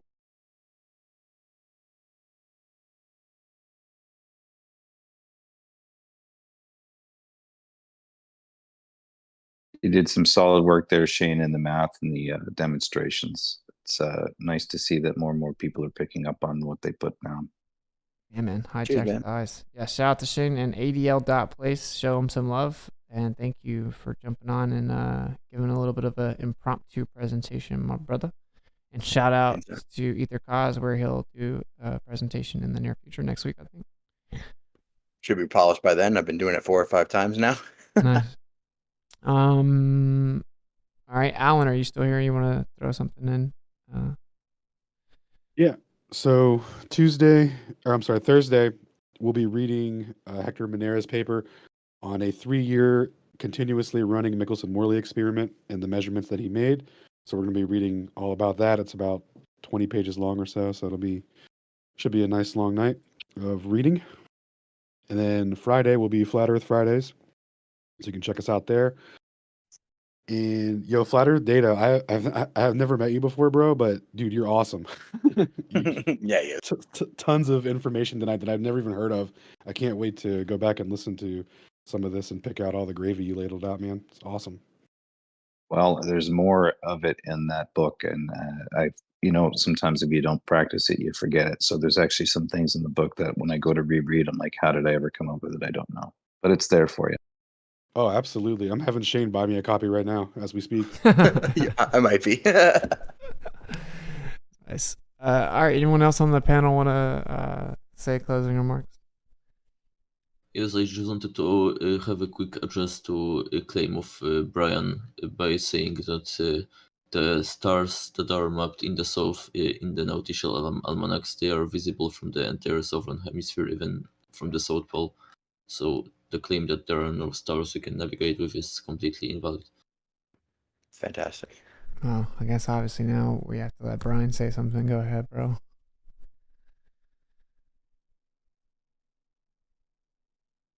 All right. Taking the high road. Respect, Brian. Hell yeah. That's not like I'm just kidding. He's off mute. What you got, Brian?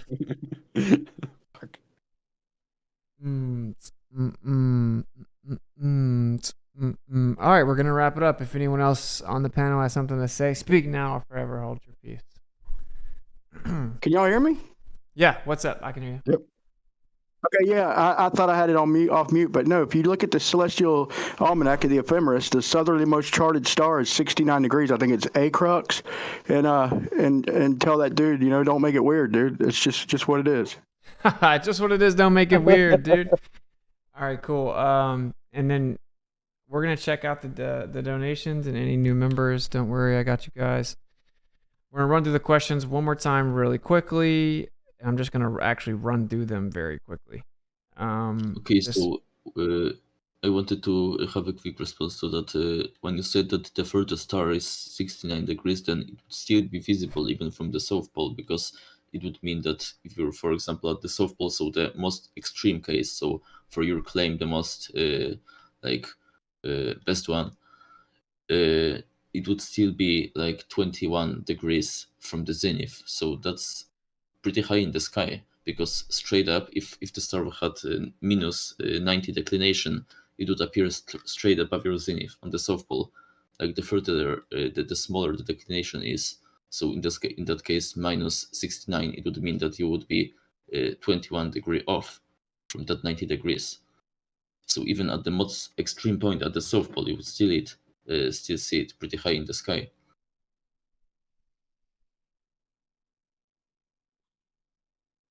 Okay. All right. So again, we're gonna get out of here. All right. So here are the questions very quickly. Is perspective Euclidean? We've covered pretty extensively. It is not. Is it a postulate of Euclidean geometry that parallel lines do not converge? This guy tried to act like it wasn't, but of course it is, because it talks about parallel lines in the fifth postulate, which is called the parallel postulate. And of course, if you have infinitely extending parallel lines, then they're not going to converge. And if you have infinitely extending lines that are converging, then they're going to intersect. So it talking about intersection is, of course, joined to the hip of converging. Something's not going to intersect unless they converge. And of course, the answer is yes, right? The fifth postulate says or implies and necessitates that parallel lines will not converge or intersect.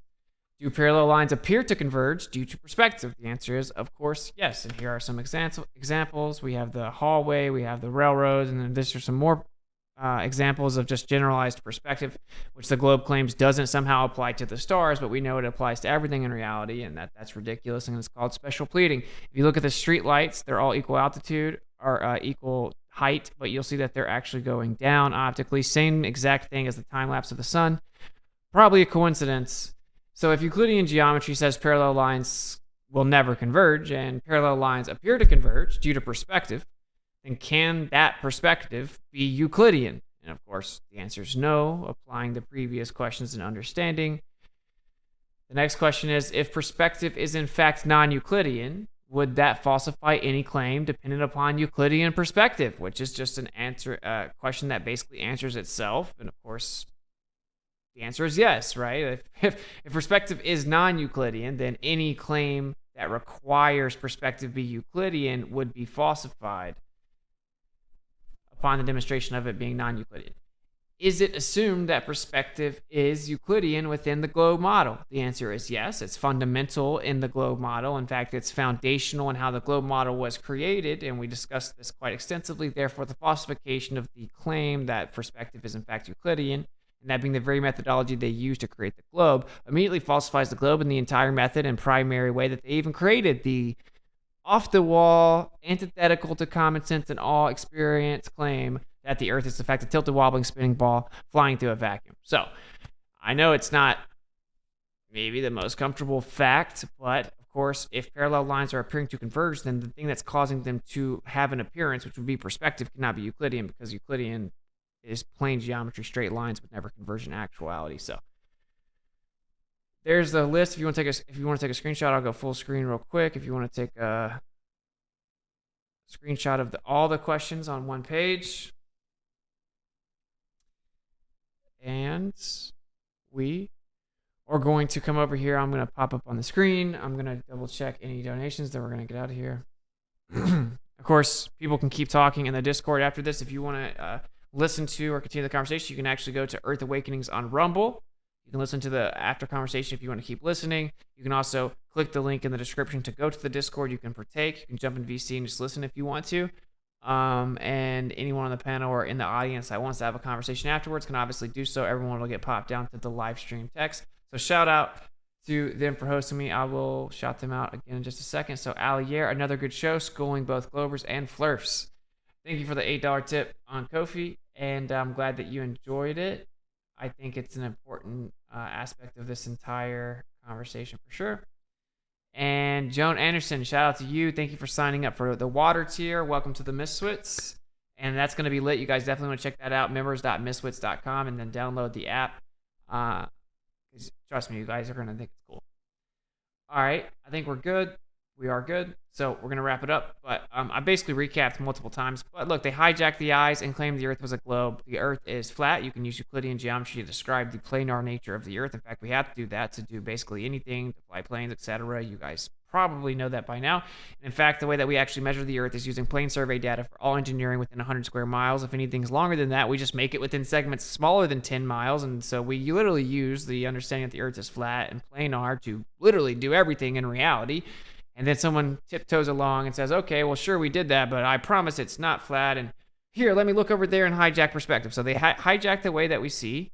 And then they tried to claim that the fact that it compresses and converges into the curved visual limit as actually being curvature of the Earth. So the fact that we see the sky with this curved visual limit, you could say that the sky is curved, the ground is flat. They claim that the sky is flat and the ground is curved, or more so that we see in straight Euclidean geometry to the sky and that the non-Euclidean geometry is on the surface. They just inverted it. What do they always do? They take the truth, they invert it, they hijack the flat Earth position, and then they claim that it's theirs. Like, oh, well, the globe predicts that everything's going to happen on the Earth as if it's flat and that the horizon is going to be horizontal. Oh, the globe predicts that whenever you make physical measurements, you'll have to drop a plumb bob that's actually vertical to an assumed perpendicular plane. But the globe predicts that sea level will be treated as horizontal. Oh, the globe predicts that the depth of the sea will actually be parallel horizontal lines. Oh, the globe predicts that elevation will be a vertical distance above the horizontal baseline. Oh, the globe predicts everything that the flat Earth predicts. Oh, the globe predicts that when you fly a plane that you would fly it like the Earth is stationary and flat. Oh, the globe predicts that the Earth is actually going to appear to be in the center of the universe even though it's actually not. It's pretty insane. Oh, the globe predicts that we're going to see with this visual limit and it's going to be identical effective perspective, but actually it's not perspective. It's the one exception so that we can claim that that's evidence of the Earth being a globe. Everything is the globe does very simple. It's very simple what the globe model does. It hijacks the truth, so that's reality, which is the flat stationary plane position and understanding, claims that that's the globe Earth model's prediction, comes up with whatever they need to try to make that the case and explain how everything's an illusion. Then people come around and actually claim those discrepancies that require the ad hoc and post hoc rationalizations of an illusion as if that's the evidence that verifies the claim. It's pretty insane. It's impressive, honestly, that they've gotten away with it this long. And this is just another example of that. So hopefully you guys enjoyed the show. Shout out to everyone that supported on Ko-fi. That's ko-fi.com/Witsit. If you donate between now and the next stream, I'll read you off during the next stream. We're going to have a crazy stream basically about artificial intelligence and how I think they could run some supercomputers and what I think is going on with maybe Elon Musk and a lot of things. That's going to be a lot of gravy tomorrow. So you definitely want to check out the stream tomorrow night. And a lot of it may actually end up having to move off of here to Rockfin and Rumble. So stay tuned for that. And members.miswits.com, first link in the description if you want to become part of the community. And then shout out to Earth Awakenings. That's Earth Awakenings on Rumble. And the link's in the description to both the Discord and their live stream. They're streaming 24/7. Pop in there if you have any questions. And shout out to them for hosting us. Very cool to be able to have the Discord and do this. Shout out to all the people that stayed in and listened and participated. I appreciate you guys. Love you guys. And I think that's it. So seek and speak truth unequivocally, and the weak find contentment in the consensus of ignorance. So who cares what other people think? They're always going to attack you whenever you're not fitting within the consensus or the majority. But typically those people are, less informed or maybe like a bit more weak-minded. So you shouldn't really worry about like the opinion of that group, right? So yeah, just speak the truth regardless. And if you find out the truth, it's very important that you speak it. That's why I say seek and speak the truth. And the Misfits logo says speak up. So I encourage you guys to be bold.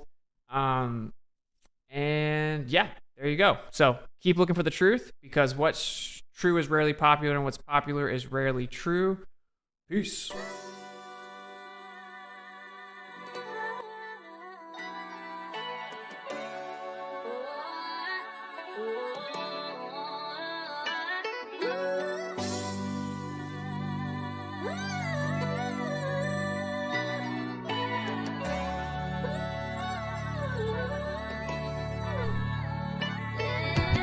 Days after days, pseudoscience just a big charade, making theories they just can't explain, on philosophically biased claims. Days after days, we break away just like a renegade, so pay attention, gonna get a grade.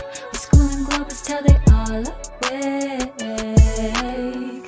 School and globers with diplomas and a chip on their shoulder. Debate is over, mind is sober, solar system disclosure. Can't go back once you heard the facts.